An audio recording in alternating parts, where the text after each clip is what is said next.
Hi hello good evening. తప్పు చేసిన అధికారి రిటైర్డ్ అయిపోయినా, పక్క రాష్ట్రానికి డెప్యుటేషన్ పైన వెళ్ళినా, సప్త సముద్రాలకు అవతల ఉన్న వెతికి పట్టుకుని వచ్చి మరి చట్టం ముందు దోషిగా నిలబెడతామంటూ జగన్ మాస్ వార్నింగ్ ఇచ్చారు. అసలు ఈ రాష్ట్రంలో ఏం జరుగుతోంది? ప్రజాస్వామ్యం ఉందా లేదా చర్చిద్దాం. Welcome to big question. గుర్తుపెట్టుకో, మరిచిపోతామనుకుంటే రాసి పెట్టుకో. లోకేష్ ప్రాపకం కోసమో, చంద్రబాబు ఆశీస్సుల కోసమో వైఎస్ఆర్సీపీ నేతలపై తప్పుడు కేసులు పెట్టి అక్రమ అరెస్టులు చేసి ఆ తరువాత రిటైర్ అయిపోవచ్చులే, డెప్యుటేషన్పై పక్క రాష్ట్రాలకు వెళ్ళిపోవచ్చులే అనుకుంటున్నారేమో. మీరు సప్త సముద్రాల అవతల ఉన్న వెతికి పట్టుకొచ్చి ప్రజా కోర్టులో బట్టలుడదీసి నిలబెడతా, న్యాయస్థానాల్లో శిక్ష పడేలా చేస్తా. ఇది వైఎస్ జగన్ ఇచ్చిన మాస్ వార్నింగ్. రెడ్ బుక్ రాజ్యాంగాన్ని గౌరవిస్తూ, ప్రజాస్వామ్యాన్ని అపహాస్యం చేస్తూ, అసాంఘిక శక్తులకు అండగా నిలబడుతూ, వృత్తి ధర్మాన్ని చంద్రబాబుకు, లోకేష్కు తాకట్టు పెట్టి బతికేద్దాం అనుకుంటున్నారేమో. అధికారం ఎవరికీ శాశ్వతం కాదు. తప్పకుండా అధికారంలోకి వస్తాం. తప్పు చేసిన ఒక్కొక్కడి పని పడతాం. మీరు శాల్యూట్ చేయాల్సింది కనిపించే ఆ మూడు సింహాలకే కానీ కక్ష సాధింపు రాజకీయాలు చేస్తున్నటువంటి నేతలకు, పచ్చ గూండాలకు కాదని జగన్ హెచ్చరించారు. ఈరోజు అక్రమ కేసులో అరెస్ట్ అయి జైల్లో ఉన్న వల్లభనేని వంశీని ఆయన పరామర్శించారు. ఆ తర్వాత మీడియాతో మాట్లాడారు. వల్లభనేని వంశీ అక్రమ అరెస్టు రాష్ట్రంలో దిగజారిపోయిన లా అండ్ ఆర్డర్కు అద్దం పట్టేలా ఉందన్నారు. తిరుపతి, ఏలూరు, నెల్లూరు, హిందూపురం, పిడుగురాళ్ల, నూజివీడు, బుచ్చిరెడ్డిపాళెం, నందిగామకు సంబంధించినటువంటి మున్సిపాలిటీ, కార్పొరేషన్, నగర పంచాయతీ ఎన్నికల్లో బలం లేకపోయినా అడ్డదారిలో గెలవడం అంటే రాష్ట్రంలో కూని అవుతున్న ప్రజాస్వామ్యానికి నిదర్శనమన్నారు. ఇక తిరుపతి నగర కార్పొరేషన్ ఎన్నికల్లో రెచ్చిపోయినట్లుగానే తుని మున్సిపల్ వైస్ చైర్మన్ ఎన్నికల్లోనూ పచ్చగూండాలు రెచ్చిపోయారు. వందల మంది ఎల్లో గూండాలు వైఎస్ఆర్సీపీ మహిళా కౌన్సిలర్లపై దాడులకు దిగారు. 144 సెక్షన్ అమల్లో ఉన్న లెక్క చేయలేదు. దీంతో మరోసారి తుని మున్సిపల్ చైర్మన్ ఎన్నిక వాయిదా పడింది. రెడ్ బుక్ రాజ్యాంగం అమలవుతున్న ఏపీలో అసలు ప్రజాస్వామ్యం ఉందా లేదా? ప్రజలు అడుగుతున్నటువంటి ఈ 10 ప్రశ్నలకు సమాధానం దొరికితే అసలు ఈ రాష్ట్రంలో రెడ్ బుక్ రాజ్యాంగం అమలవుతున్నటువంటి రాష్ట్రంలో ప్రజాస్వామ్యం ఉందో లేదో తేలిపోతుంది. Yes, question number 1. తుని మున్సిపాలిటీలో టీడీపీకి ఉన్న బలం 0. టీడీపీకి ఉన్న బలం 0 అయినా వైస్ చైర్మన్ పదవి కోసం దౌర్జన్యానికి దిగిందంటే ప్రజాస్వామ్యం ఉన్నట్టా చచ్చినట్టా? Question number 2. వైఎస్ఆర్సీపీ మహిళా కౌన్సిలర్లను భయభ్రాంతులకు గురిచేసి టీడీపీ గుండాలు రెచ్చిపోయారంటే ప్రజాస్వామ్యం ఉన్నట్టా చచ్చినట్టా? Question number 3. పోలీసుల సాక్షిగా వైఎస్ఆర్సీపీ కౌన్సిలర్లు, నాయకులపై పచ్చమూకలు దాడులకు దిగారంటే ప్రజాస్వామ్యం ఉన్నట్టా చచ్చినట్టా?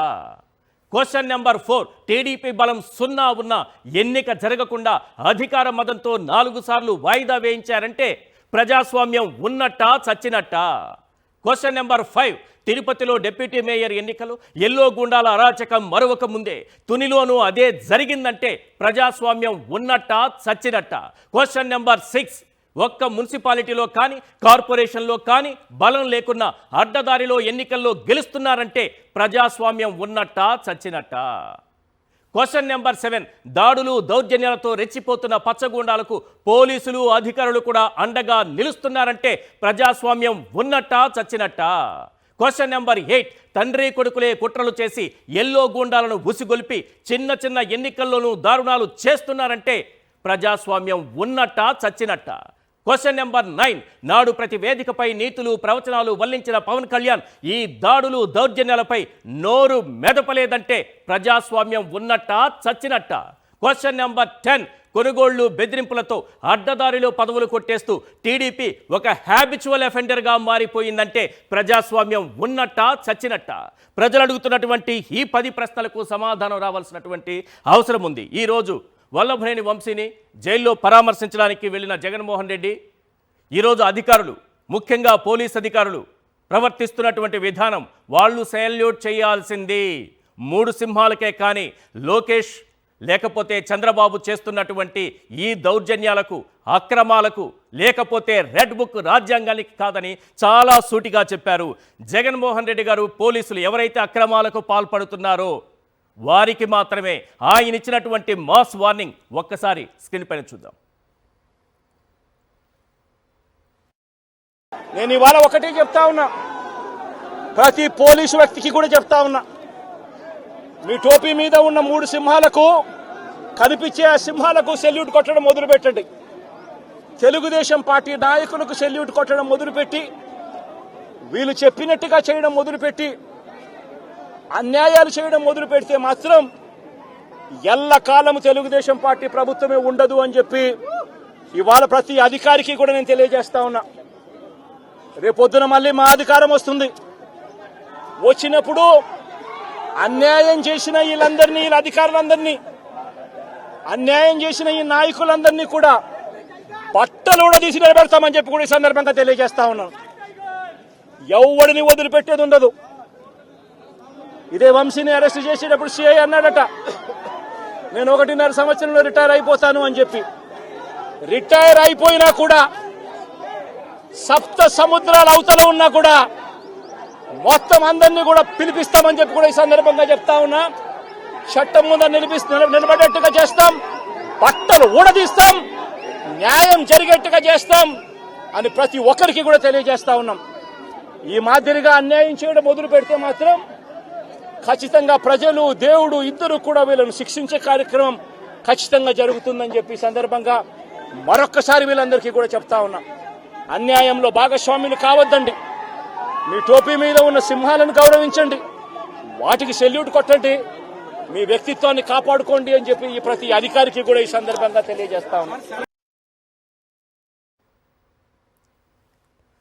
రైట్, ఇవాళ చర్చలో పాల్గొంటున్నారు తాటిపర్తి చంద్రశేఖర్ గారు, వైఎస్ఆర్సీపీ ఎమ్మెల్యే, ఎంఆర్ పాషా గారు సీనియర్ అనలిస్ట్, పురుషోత్తం రెడ్డి గారు సీనియర్ అనలిస్ట్ మనకి తిరుపతి నుంచి లైవ్లో అందుబాటులో ఉన్నారు. అలాగే కాశీ సుమతి గారు తుని మున్సిపాలిటీ కౌన్సిలర్, వారు కూడా మనకు లైవ్లో అందుబాటులో ఉన్నారు. ఒక రెడ్ బుక్ రాజ్యాంగం అమలవుతున్నటువంటి రాష్ట్రంలో ప్రజాస్వామ్యం ఉందా లేదా, దీనిపైన మనం మాట్లాడబోతున్నాం.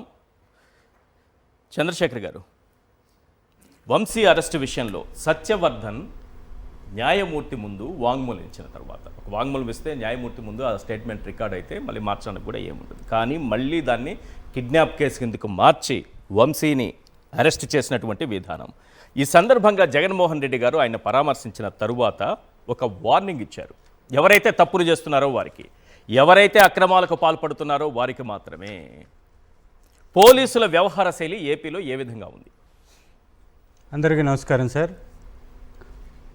చంద్రబాబు నాయుడు గారు ప్రభుత్వంలోకి వచ్చింది కేవలం కక్షలు సాధించటానికే, కక్షా రాజకీయాలు చేయడానికే, రాజ్యాంగ వ్యవస్థల్ని తన స్వార్థ ప్రయోజనాల కోసం, స్వప్రయోజనాల కోసం, కక్షా రాజకీయాల కోసం, తన యొక్క స్వార్థంగా తన కొడుకుని రాజకీయంగా ఏ విధంగా ఎలివేట్ చేసుకోవాలో ఆ దిగిపోయినటువంటి అధికారులను తీసుకొచ్చుకొని, ఆ అధికారులను అడ్డం పెట్టుకొని తప్పుడు సెక్షన్లతోటి తప్పుడు కేసులు ఏ విధంగా పెట్టి చట్టాలను చుట్టాలుగా మార్చుకొని ఏ విధంగా అప్రజాస్వామిక విధానాలని అవలంబిస్తున్నారో ప్రతిరోజు మనం గమనిస్తూనే ఉన్నాం. ఇవాళ వార్నింగ్ ఇచ్చారంటున్నారు. ఎస్, ఖచ్చితంగా. ఎందుకంటే ఈ రాష్ట్రంలో ప్రజాస్వామ్యం ఖూనీ చేయబడుతుంది. ఏ ఎలక్షన్ జరిగినా కూడా తెలుగుదేశం పార్టీకి సంబంధించి రీసెంట్గా తిరుపతి ఎలక్షన్స్లో కానీ, తుని ఎలక్షన్స్లో కానీ, పిడుగురాళ్ళ ఎలక్షన్స్లో కానీ, లేదా పాడేరు ఎలక్షన్స్లో కానీ, ఎక్కడైనా కానీ తెలుగుదేశం పార్టీకి సంబంధించినటువంటి సభ్యుల సంఖ్య ఏంటని చూస్తే చాలా చోట్ల 0. ఏ విధంగా ఎలక్షన్ కమిషన్ వారు అసలు వాటిని పట్టించుకోకుండా వదిలేస్తున్నారో చూస్తూ ఉంటే నిజంగా ఎలక్షన్ కమిషన్ అనేది ఈ రాష్ట్రానికి పనిచేస్తుందా అనేటటువంటి అనుమానాలు మనకు కలుగుతున్నాయి.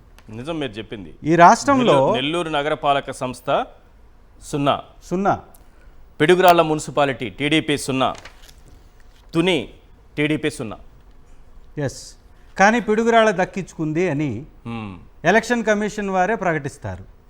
అంటే ఎలక్షన్ కమిషన్ అనేది ఉంది రాజ్యాంగబద్ధమైనటువంటి వ్యవస్థల్ని కాపాడడానికి, ప్రజాస్వామ్యాన్ని కాపాడడానికి అనేటటువంటి కనీస జ్ఞానం మర్చిపోతున్నట్టుగా ఉన్నారు. వీరు స్పృహలో కూడా లేనట్లుగా ఉన్నారు. అందుకే నిన్న వైఎస్ఆర్ కాంగ్రెస్ పార్టీ తరఫు నుంచి పెద్దలు మేమందరం కలిసి వెళ్ళి ఎలక్షన్ కమిషన్ వారిని కలవడం జరిగింది.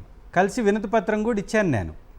సో మేము కలిసిన సందర్భంగా కూడా వారికి చెప్పింది అదే, మేడం, ఒక్క సభ్యులు లేనటువంటి తెలుగుదేశం పార్టీకి విజయం ఎలా సాధ్యం అవుతుంది? ఈ దేశంలో ఈ రాష్ట్రంలో ఎవరైనా గెలవాలి అంటే ప్రజాస్వామికంగా తగినటువంటి సంఖ్యాబలం ఉంటేనే తగినన్ని ఓట్లు ఉంటేనే అవును గెలవగలుగుతారు. మరి నోట్లతోటి ఓట్లను కొని గెలవడం అనేది ప్రజాస్వామ్యమా?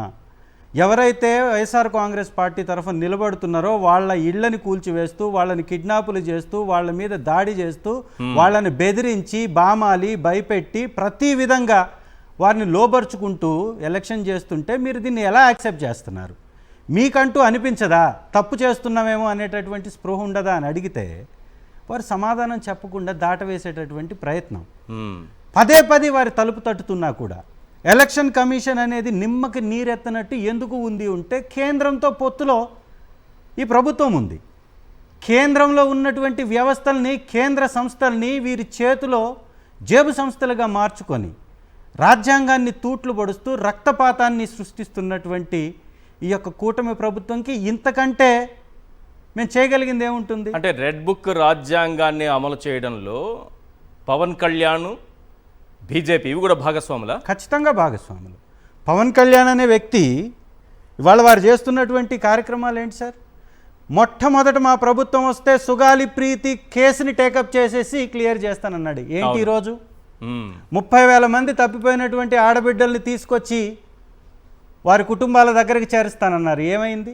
ఇవాళ ప్రతి చోట తెలుగుదేశం గూండాలే, తెలుగుదేశం నాయకులే, తెలుగుదేశం నాయకుల యొక్క పిల్లలే కత్తులతోటి దాడులు చేసి నరుకుతూ యాసిడ్ బాటిల్స్ నోట్లో కుక్కుతుంటే ఈ పెద్ద మనిషి ఎక్కడెళ్ళి కూర్చున్నాడు? తీర్థయాత్రల పేరుతోటి విహారయాత్రల పేరుతోటి మ్యూజికల్ నైట్స్ ఒకటా రెండా సార్ అరాచకాలు?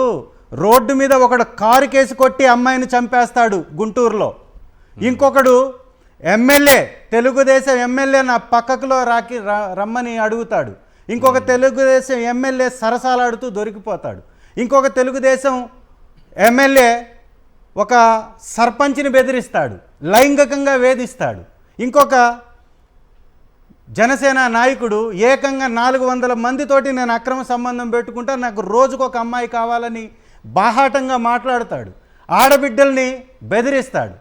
ఏ ఆడబిడ్డ అయితే నన్ను అన్యాయంగా నన్ను కిరణ్ రాయల్ అనేటటువంటి వ్యక్తి మోసం చేశాడు, నన్ను వాడుకున్నాడు, నన్ను లోబరుచుకున్నాడు, నన్ను ఆర్థికంగా 1,30,00,000 రూపాయలు నా దగ్గర నుంచి తీసుకున్నాడు, నా కుటుంబాన్ని సర్వనాశనం చేసి నా బిడ్డల్ని చంపుతానని భయపెడుతున్నాడని ఏడుస్తూ కేసు పెడితే పక్క రాష్ట్రం నుంచి ఎయిర్పోర్టుల్లో ఏరోప్లేనుల్లో నుంచి పోలీసుల్ని తీసుకొచ్చి వాళ్ళు ఇక్కడ పట్టించేసి ఆడబిడ్డలకు ఆ గతి పట్టిస్తుంటే తిరుపతి నడిబొడ్డులో జరిగేటటువంటి ఈ సంఘటనల మీద నోరు మెదపలేనటువంటి ఈ అసమర్థ నాయకులు మనకు అవసరమా అని ప్రజలు అడుగుతున్నారు.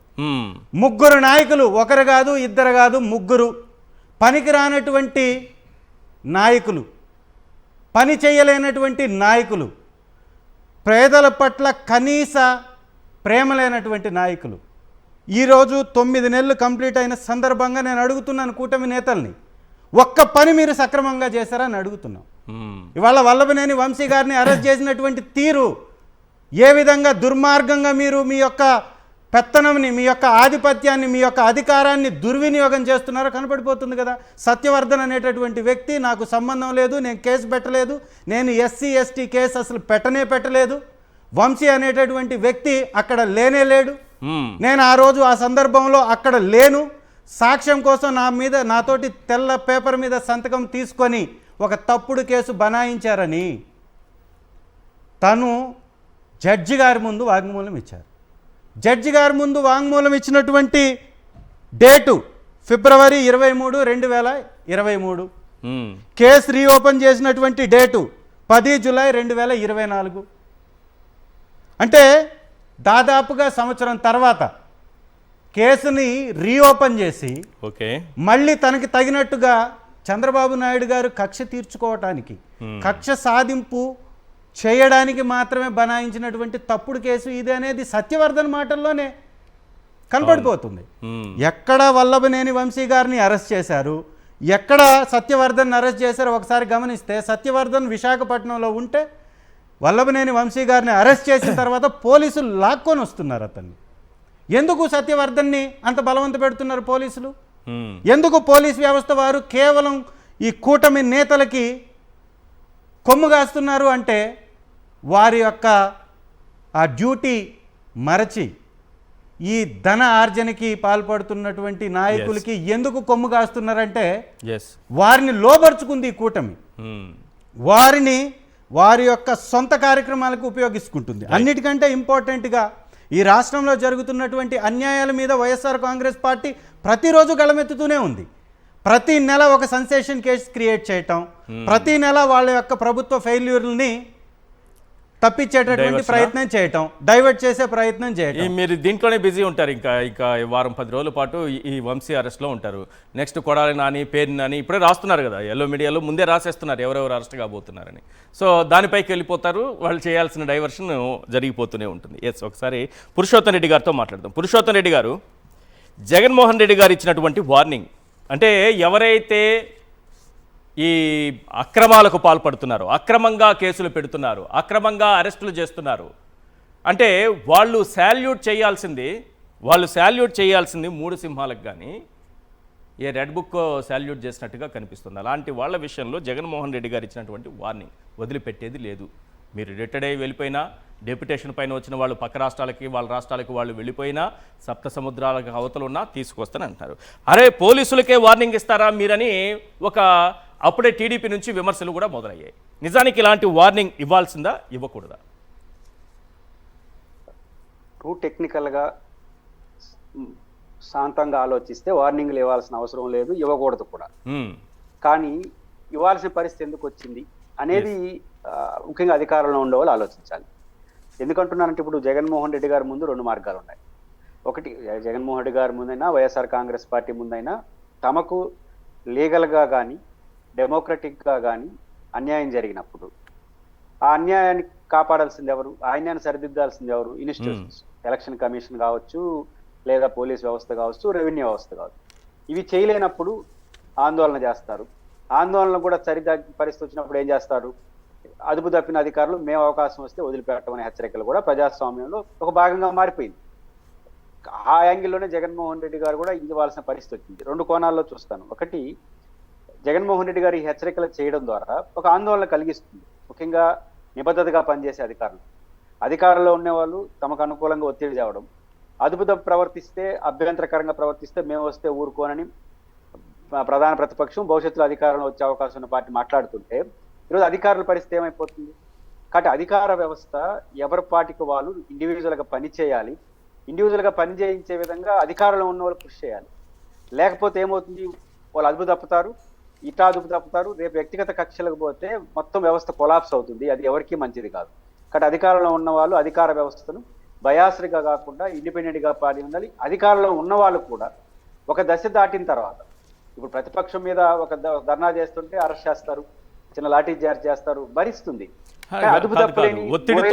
ఒత్తిడితో కొంతమంది, ఒక ఎగ్జాంపుల్ మాట్లాడుకుందాం సార్. ఒత్తిడితో తప్పనిసరి పరిస్థితిలో తలొగ్గి ప్రభుత్వానికి, లేకపోతే టీడీపీ గవర్నమెంట్ ఉంది కాబట్టి లోకేష్కో చంద్రబాబుకు అనుకూలంగా పనిచేసే పోలీస్ అధికారులు కొందరు ఉంటారని అనుకుందాం. ఇంకొందరు, ఒక ఎగ్జాంపుల్ చెప్తున్నా, ఒక సోషల్ మీడియా కార్యకర్తను అరెస్ట్ చేసిన సందర్భంలో ఆ యాక్టివిస్ట్ని అరెస్ట్ చేసి అతని స్టేషన్లో పెట్టినప్పుడు సాయంత్రం వరకు వాటర్ లేక గొంతెండిపోతూ ఉంటే, దాహంగా ఉంది అంటే, నాకు తెలిసి సిఐ అనుకుంటాను, ఒక వాటర్ బాటిల్, ఖాళీ వాటర్ బాటిల్ ఇచ్చి నీ మూత్రం పట్టుకొని నువ్వే తాగురా అన్నాడంట. ఇదేంటిది?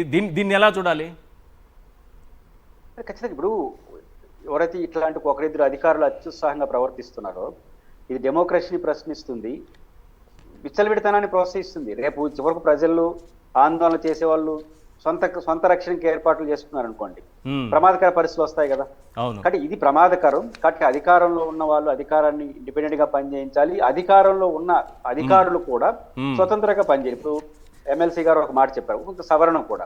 నిజానికి ఇప్పుడు ఆంధ్రప్రదేశ్లో ఎలక్షన్ జరుగుతున్నటువంటి మున్సిపల్ అండ్ లోకల్ బాడీ ఎన్నికలకు కేంద్ర ఎలక్షన్ కమిషన్ సంబంధంగా ఇండిపెండెంట్ గా పనిచేయచ్చు. నీలం సాహ్ని గారి నాయకత్వం ఎలక్షన్ కమిషన్, ఆంధ్రప్రదేశ్ ఎలక్షన్ సంఘం ఇది. కాబట్టి ఇది నేషనల్ ఎలక్షన్ కమిషన్ సంబంధం లేకుండా ఇండిపెండెంట్ గా పనిచేయచ్చు. అయినా కూడా ఎందుకు పని చేయట్లేదో అర్థం కాలేదు. ఇప్పుడు ఎలక్షన్ కమిషన్ నోటీసులు ఇవ్వాలి కదా. నాకు అర్థం కాలేదు ఈశ్వర్ గారు. బేసిక్ గా 1 2 పక్కన పెడదాం. రాష్ట్రంలో మున్సిపల్ ఎన్నికలు జరిగే విప్ ఉంటుంది కదా, పార్టీ సింబల్తో గెలిచిన తర్వాత విప్ ఉంటుంది. ఆ విప్పు జారీ చేసిన తర్వాత ఆ విప్పు ధిక్కరించిన వాళ్ళు ఆటోమేటిక్గా డిస్క్వాలిఫై అయిపోవాలి కదా ఎన్నికైన తర్వాత. ఇప్పుడు రాష్ట్రంలో అన్ని చోట్ల విప్పు ధిక్కరణ కనిపిస్తా ఉంది, కానీ ఎక్కడ డిస్క్వాలిఫై కావట్లేదు. దీన్ని ఎలా చూడాలి? అంటే డిస్క్వాలిఫై అయిపోవాల్సిన వాళ్ళు ఇప్పుడు ఎన్నికల సంఘానికి వైఎస్ఆర్ కాంగ్రెస్ పార్టీ తమ సభ్యులకు విప్పు జారీ చేస్తుంది. తెలుగుదేశం పార్టీ లేకపోయినా విప్పు జారీ చేసేదానికి లేదు. అసలు విప్పు జారీ చేయడం అర్థం ఏంటి? ఫలానా సభ్యుడు పోటీ చేస్తాడు, సభకు ఖచ్చితంగా హాజరు కావాలి, వాళ్ళకే ఓటేయాలి అని కదా విప్పు జారీ చేస్తారు. అసలు పోటీ ఓటేయడం దేవుడు ఎరుగు. అసలు వాళ్ళే పోటీ చేయడం ఏంటి ఆపోజిట్ గా? విప్పు ధిక్కరించడం, వాళ్ళే పోటీ చేసి గెలవడం ఏంటి, ఓటేయడం ఏంటి? పోటీ చేసిన వాళ్ళు ఓటే అందరూ డిస్క్వాలిఫై. ఇంతవరకు రాష్ట్రంలో ఒక కౌన్సిలర్, ఒక కార్పొరేటర్ ఎవరు డిస్క్వాలిఫై కావట్లేదు. అంటే డిస్క్వాలిఫై కానప్పుడు ఒక పార్టీ యొక్క ప్రాథమిక ప్రజాస్వామ్య హక్కు హరించినట్టే కదా. ఇప్పుడు ఎన్నికలు అంటేనే రాజకీయ పార్టీలు. తిరుపతిలో పోలీసుల వ్యవహార శైలి కూడా చూశారు కదా. అంటే కౌన్సిలర్లు వెళుతున్నటువంటి బస్సు పైన బహిరంగంగానే దాడి జరుగుతుంటే పోలీసులు ఏం చేస్తున్నారనే ప్రశ్న వచ్చింది. ఖచ్చితంగా ఇప్పుడు ఎలక్షన్ జరిగే చోట రెండు రాజకీయ పార్టీల మధ్య హోరాహోరీ ఉన్నప్పుడు ఘర్షణ వాతావరణం వచ్చే అవకాశాలు ఆటోమేటిక్ గా గెస్ చేయాలి. ఆటోమేటిక్ గా ఎవరు తప్పు చేస్తారు. అంతకుముందు చిత్తూరులో ఏదో జరిగిందని వార్తలు వచ్చినాయి. నేచురల్ గా ఎలక్షన్ జరగబోయే దరిదాపుల్లో రెండు పార్టీల నుంచి కవ్వింపు చర్యలు ఉండొచ్చు అని గెస్ చేసుకొని ఖచ్చితంగా అక్కడ పోలీసులు అదనపు బలగాన్ని పోయించాలి. నాకు ఇంకో డౌట్ ఏంటంటే, ఇప్పుడు తిరుపతిలో జరిగిన ఘటనలో ఎంపీ, ఎమ్మెల్సీ, మేయర్ ఒకే బస్సులో పోయినారు. ముందు ఒక పోలీస్ వెహికల్, వెనకాల ఒక పోలీస్ వెహికల్ పెట్టి సాఫీగా ఎలక్షన్ ఆఫీస్ వరకు దింపేసి ఉండొచ్చు సింపుల్ గా. అంటే వాళ్ళేమన్నా విడివిడిగా కారులో పోతే 30 మందికి 30 మంది పోలీసులు ఆడున్నారు, ఒకే బస్సులో వెళ్ళారు, సేఫ్ కూడా. కాబట్టి ముందు ఒక వెహికల్, వెనకాల వెహికల్ పెట్టేస్తుంటే ఈజీగా వెళ్ళి ఓటింగ్ వేసి వచ్చేసి ఉంటారు. అట్లాంటి చోట ఇట్లా జరిగినప్పుడు ఇంతవరకు చర్యలు లేవు, ఎక్కడ డిస్క్వాలిఫికేషన్ చర్యలు లేవు, పోలీస్ చర్యలు లేవు. ఇవన్నీ లేనప్పుడు ఏమవుతుందంటే, నాకు అర్థం కాని ఏంటంటే అధికార పార్టీకి దేనికోసం చేస్తున్నాము అనేది కూడా స్పృహలో ఉండాలి కదా. ఇప్పుడు పెద్ద పదవి అనుకోండి ఈశ్వర్ గారు, అదేమైనా ఆలోచించవచ్చు. ఇప్పుడు జరుగుతుంది వైస్ చైర్మన్లు, డిప్యూటీ మేయర్లు. నిజానికి ఈ రెండింటికి ఏ హోదా లేదు. మేయర్, మున్సిపల్ చైర్మన్ పవర్ లో ఆమె లేనప్పుడు, అతను లేనప్పుడు ఇలా బాధ్యత నిర్వహిస్తారు. వాళ్ళు ఉన్నప్పుడు వీళ్ళు జస్ట్ లైక్ కౌన్సిలర్లు, జస్ట్ లైక్ కార్పొరేటర్. అంతకు మించి లేని ఈ పదవి కోసం ఎందుకు ఇంత తాహతురపడి లేని ఇంకా ఒక ఆందోళన కలిగిస్తున్న అంశం ఏంటంటే 19వ తేదీ నుంచి మళ్ళీ కొత్త సమస్యలు వస్తాయనుకుంటాను నేను, మార్చి 19 నుంచి. ఎందుకంటే మార్చి 19 తర్వాత 4 ఏళ్ళు ముగిస్తుంది ఎవరికి, ఈ మేయర్లకి కాలపరిమితి, చైర్మన్లకి ఒక జీవో ఉంది, రాజశేఖర రెడ్డి గారు తెచ్చారనుకుంటాను. 4 ఏళ్ళ వరకు అవిశ్వాసం పెట్టడానికి అవకాశం లేదు. కానీ 19 నుంచి మొత్తం మేయర్లు, మున్సిపల్ అంతా అవిశ్వాసాలు అవుతాయేమో. మళ్ళీ ఇది మార్చి నెలంతా ఈ తతంగం జరుగుతుందా? ఇది మున్సిపల్ వైస్ చైర్మన్లు అనేది జస్ట్ లైక్ ట్రైలా? మున్సిపల్ మేయర్లు, చైర్మన్లు వచ్చేసరికి మొత్తం అసలు సగం ఈ 1 మంత్ పాటు మొత్తం ఇట్లా జరుపుకుంటూ పోతే రెండు పార్టీల మధ్య, గ్రూపుల మధ్య, పోలీసు వ్యవస్థ మధ్య ఇట్లా వచ్చేస్తే అంటే ఇండిపెండెంట్ గా అడ్మినిస్ట్రేషన్ ఉండగలదా? అంటే సీరియస్ గా ఎలక్షన్ కమిషన్ చొరవ చూపాలి, పరిస్థితిని సరిదిద్దాలి, విప్పు ధిక్కరించిన చోట విప్పు ధిక్కరణ కేసులు పెట్టాలి. ఎవరైనా నాకు అర్థమవుతుంది ఏంటంటే ఈ పరిస్థితి ఇలాగే ఉంటే మార్చి 19 తర్వాత ఇంతకంటే దారుణమైన పరిస్థితులు చూడబోతున్నామేమో అనిపిస్తుంది. ఇప్పుడే వైస్ చైర్మన్ లేకపోతే డిప్యూటీ మేయర్కో ఇన్ని గొడవలు జరుగుతూ ఉంటే ఇక రేపు ఏం జరుగుతుంది అనుకోవాలి సార్ మార్చి 19 తర్వాత? ఖచ్చితంగా మార్చి 19 తర్వాత అన్ని చోట్ల అవిశ్వాసాలు పెడతారు. ఎట్లా ఇప్పుడు దీని మీద పెట్టారు, గెలిచామని చెప్పారు, పెడతారు. పెట్టిన తర్వాత మళ్ళీ వైసీపీ వాళ్ళ కార్పొరేటర్లు, వారి కౌన్సిల్ కోసం వారు నిలబడతారు. మళ్ళీ ఘర్షణాత్మక వాతావరణం. 2 నెలల పాటు ఈ వాతావరణం రాష్ట్రానికి మంచిదా? ఇప్పుడు జగన్మోహన్ రెడ్డి గారు తీవ్రమైన హెచ్చరికలు చేశారు. కొంతమంది ఏమంటున్నారు, అట్లాంటి హెచ్చరికలు చేయొచ్చా అని. సరే, మీరు నేనంటే అది న్యాయంగా ఉంటుంది, ఎందుకంటే జర్నలిస్ట్ గా, అనలిస్ట్ గా. ఇప్పుడు ప్రతిపక్షం అంటాం, ప్రతిపక్షం 1 ఇయర్ పాటు రెడ్ బుక్ కదా చెప్పినాము. మేము అధికారంకి వస్తే రెడ్ బుక్ లో పేర్లు రాసుకుంటున్నాం, అధికారులు పేర్లు సాధిపారు, మళ్ళీ వీళ్ళు రాసుకోరా? లోకేష్ గారు ఒక్కరు రెడ్ బుక్ రాసి, ఇప్పుడు జగన్ గారు ఏమంటారంటే నాకు అంత ఓపిక లేదు, మీరే రాసుకోండి కార్యకర్తలారా, మీరు రాసుకొచ్చి ఆ బుక్ తీసుకొస్తే నేను చూస్తాను అంటున్నాడు. తేడా అదే. అప్పుడు ఆయన రాసినాడు, ఇప్పుడు మీరే రాసుకుని అంటున్నాడు. ఒకరు రాసుకుంటే రెడ్ బుక్ ఇట్టుంది, రేపు అందరూ రాసుకుంటే రెడ్ బుక్ ఏం కావాలి రాష్ట్రం? అవును. కాబట్టి అది అంత భగవద్గీత సారం చెప్పినట్టుగా ఉంది. మీరు చెప్తుంటే గీత సారాంశం గుర్తుకొస్తుంది. మనం ఏది ఇస్తామో అదే తిరిగి వస్తుందని. ఈరోజు లోకేష్, చంద్రబాబు ఏదైతే రాష్ట్రానికి ఇస్తున్నారో అదే వాళ్ళకి తిరిగి వస్తుంది. అంటే జగన్మోహన్ రెడ్డి గారు చెప్పినా ఎవరు చెప్పినా అదే కదా సమాధానం. ఇంకా సహజంగా ఇప్పుడు కౌంటర్ అటాక్ ఉంటుంది కదా, అటాక్ కౌంటర్ అటాక్ రాజకీయాల్లో కానీ వ్యక్తిగత జీవితంలో ఉంటుంది. రైట్. ఈరోజు జైల్లో ఉన్నటువంటి వల్లభనేని వంశీని జగన్మోహన్ రెడ్డి గారు పరామర్శించిన తరువాత మీడియాతో మాట్లాడుతున్న సందర్భంలో అసలు వంశీ ఎందుకు టార్గెట్ అయ్యారు? వంశీని ఎందుకు టార్గెట్ చేస్తున్నారు? ఈ ప్రభుత్వం ఎందుకు టార్గెట్ చేస్తోంది? ఎందుకు కక్షపూరితంగా వ్యవహరిస్తోంది అన్న ప్రశ్నకు ఆయన ఒక సమాధానం చెప్పారు. ఒకసారి ఆ బయట ప్లే చేయండి. వంశీని ఎందుకు టార్గెట్ చేస్తా ఉన్నారు అనేది చంద్రబాబు నాయుడు గారికి వంశీని చూస్తే తన సామాజిక వర్గం నుంచి ఒక వ్యక్తి ఎదుగుతున్నాడు. చంద్రబాబు నాయుడు గారి కన్నా గ్లామరస్ గా ఉన్నాడు. లోకేష్ గారి కన్నా గ్లామరస్ గా ఉన్నాడు. ఒక మనిషి ఎదుగుతున్నాడు అని అంటే తట్టుకోలేడు తన సామాజిక వర్గంలోనే. అందుకనే కొడాలని నేను చూసినా ఆ మనిషికి జీర్ణించుకోలేని ఆక్రోశము, వంశీని చూసినా కూడా జీర్ణించుకోలేని ఆక్రోశము. ఎందుకంటే చంద్రబాబు నాయుడు గారి కన్నా చక్కగా ఉంటారు కాబట్టి వీళ్ళిద్దరు. అవినాష్ కూడా పాపం ఎప్పుడో ఒకసారి టార్గెట్ అవుతాడు, ఎందుకంటే లోకేష్ కన్నా చక్కగా ఉన్నాడు కాబట్టి. ఇది చంద్రబాబు నాయుడు గారి మనస్తత్వం. ఆయన కొడుకు ఆ సామాజిక వర్గంలో వాళ్ళు మాత్రమే లీడర్లు. వాళ్ళకి ఎవరైనా పొరపాటున వాళ్ళకు అనుకూలంగా లేకపోతే సామాజిక వర్గం నుంచి వాళ్ళని వెలేయడము. ఇది చంద్రబాబు నాయుడు గారు, రామోజీరావు, ఆంధ్రజ్యోతి రాధాకృష్ణ, TV5 వీళ్ళు ముగ్గురు. నిజంగా ఇది ఒక మాఫియా రాజ్యం. పాషా గారు, ఎందుకు వంశీ టార్గెట్ అంటే జగన్మోహన్ రెడ్డి గారు కొంత సెటరికల్గా చెప్పుండొచ్చు, కానీ ఆయన మాటల్లో 2 పదాలు మనకి క్లియర్గా కనిపిస్తుంది. చంద్రబాబుకి కానీ లోకేష్కి కానీ వంశీ అంటే ఒక క్రౌర్యం, ఒక ఆక్రోశం, ఇది ఎక్కువగా ఉందనేది అర్థమవుతుంది. అసలు ఏంటి ఈ కేసులో ఏం జరిగింది? ఏ రకంగా వంశీని ఇరికించారు? ఎందుకు అంత ఆక్రోశం? సార్, అందరికీ నమస్కారం అండి. ముందుగా ఇక్కడ ఒక విషయం, ఇదొక ఆర్గనైజ్డ్ డిస్ట్రక్షన్ అండి. మన ఆంధ్రప్రదేశ్లో జరుగుతున్నది ఆర్గనైజ్డ్ డిస్ట్రక్షన్. ఒకళ్ళ తర్వాత ఒకళ్ళు వైసీపీ నాయకులని టార్గెట్ చేయడం అనేది చంద్రబాబు నాయుడు గారు మొదలుపెట్టారు. దానికి ముద్దుగా పెట్టుకున్న పేరే ఈ రెడ్ బుక్. ఈ రెడ్ బుక్ అన్నది యాక్చువల్గా ఏంటి అన్నది మనందరికీ తెలుసు.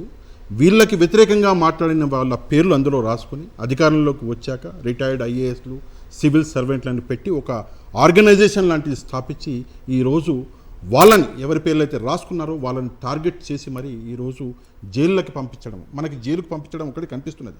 కాకపోతే టార్గెట్ చాలా విధాలుగా చేస్తున్నారు. ఎవరి బిజినెస్ మ్యాన్లు ఎవరైనా ఉంటే వాళ్ళ పేర్లు రాసుకుంటే వాళ్ళ బిజినెస్ల మీద అటాకులు చేస్తున్నారు. ఆ న్యూస్లు అసలు మీడియాలోకి రావట్లేదు. పర్సనల్గా టార్గెట్ చేస్తున్నారు. ఈ ఎవరైతే జైలుకు వెళ్తున్నారో వీళ్ళ గురించే మనకు తెలుస్తుంది, కానీ ఆ విషయాలు అసలు తెరవట్లేదు. సరే, ఏదేమైనా కూడా ఈరోజు ఈ ఆర్గనైజ్డ్ డిస్ట్రక్షన్ అనేది చంద్రబాబు నాయుడు గారు చేయడానికి చాలా కారణాలు ఉన్నాయి. ఒకటి, కోపం, తనకి వ్యతిరేకంగా మాట్లాడారు లేదా తనకి హాని చేశారు, తన పార్టీకి హాని చేశారు. రెండోది, వీళ్ళు ఏదైతే హామీలు ఇచ్చారో ఆ హామీల గురించి ప్రజలు మర్చిపోవాలి. ప్రజలకి ఎప్పుడు ఏదో ప్రజల్ని బిజీగా పెట్టాలి, మీడియాని బిజీగా పెట్టాలి, నన్ను బిజీగా పెట్టాలి, మిమ్మల్ని బిజీగా పెట్టాలి అన్న ఒక ప్లాన్ ప్రకారమే ఈ అరెస్టులు జరుగుతున్నాయి. ఫర్ ఎగ్జాంపుల్, చాలాసార్లు మనం చూసినాము పచ్చ మీడియాలో కొడాలి నాని గారిని అరెస్ట్ చేస్తున్నారు అని చెప్పేసి వినిపిస్తుంది. చాలా మంది నాయకులు ఉన్నారు.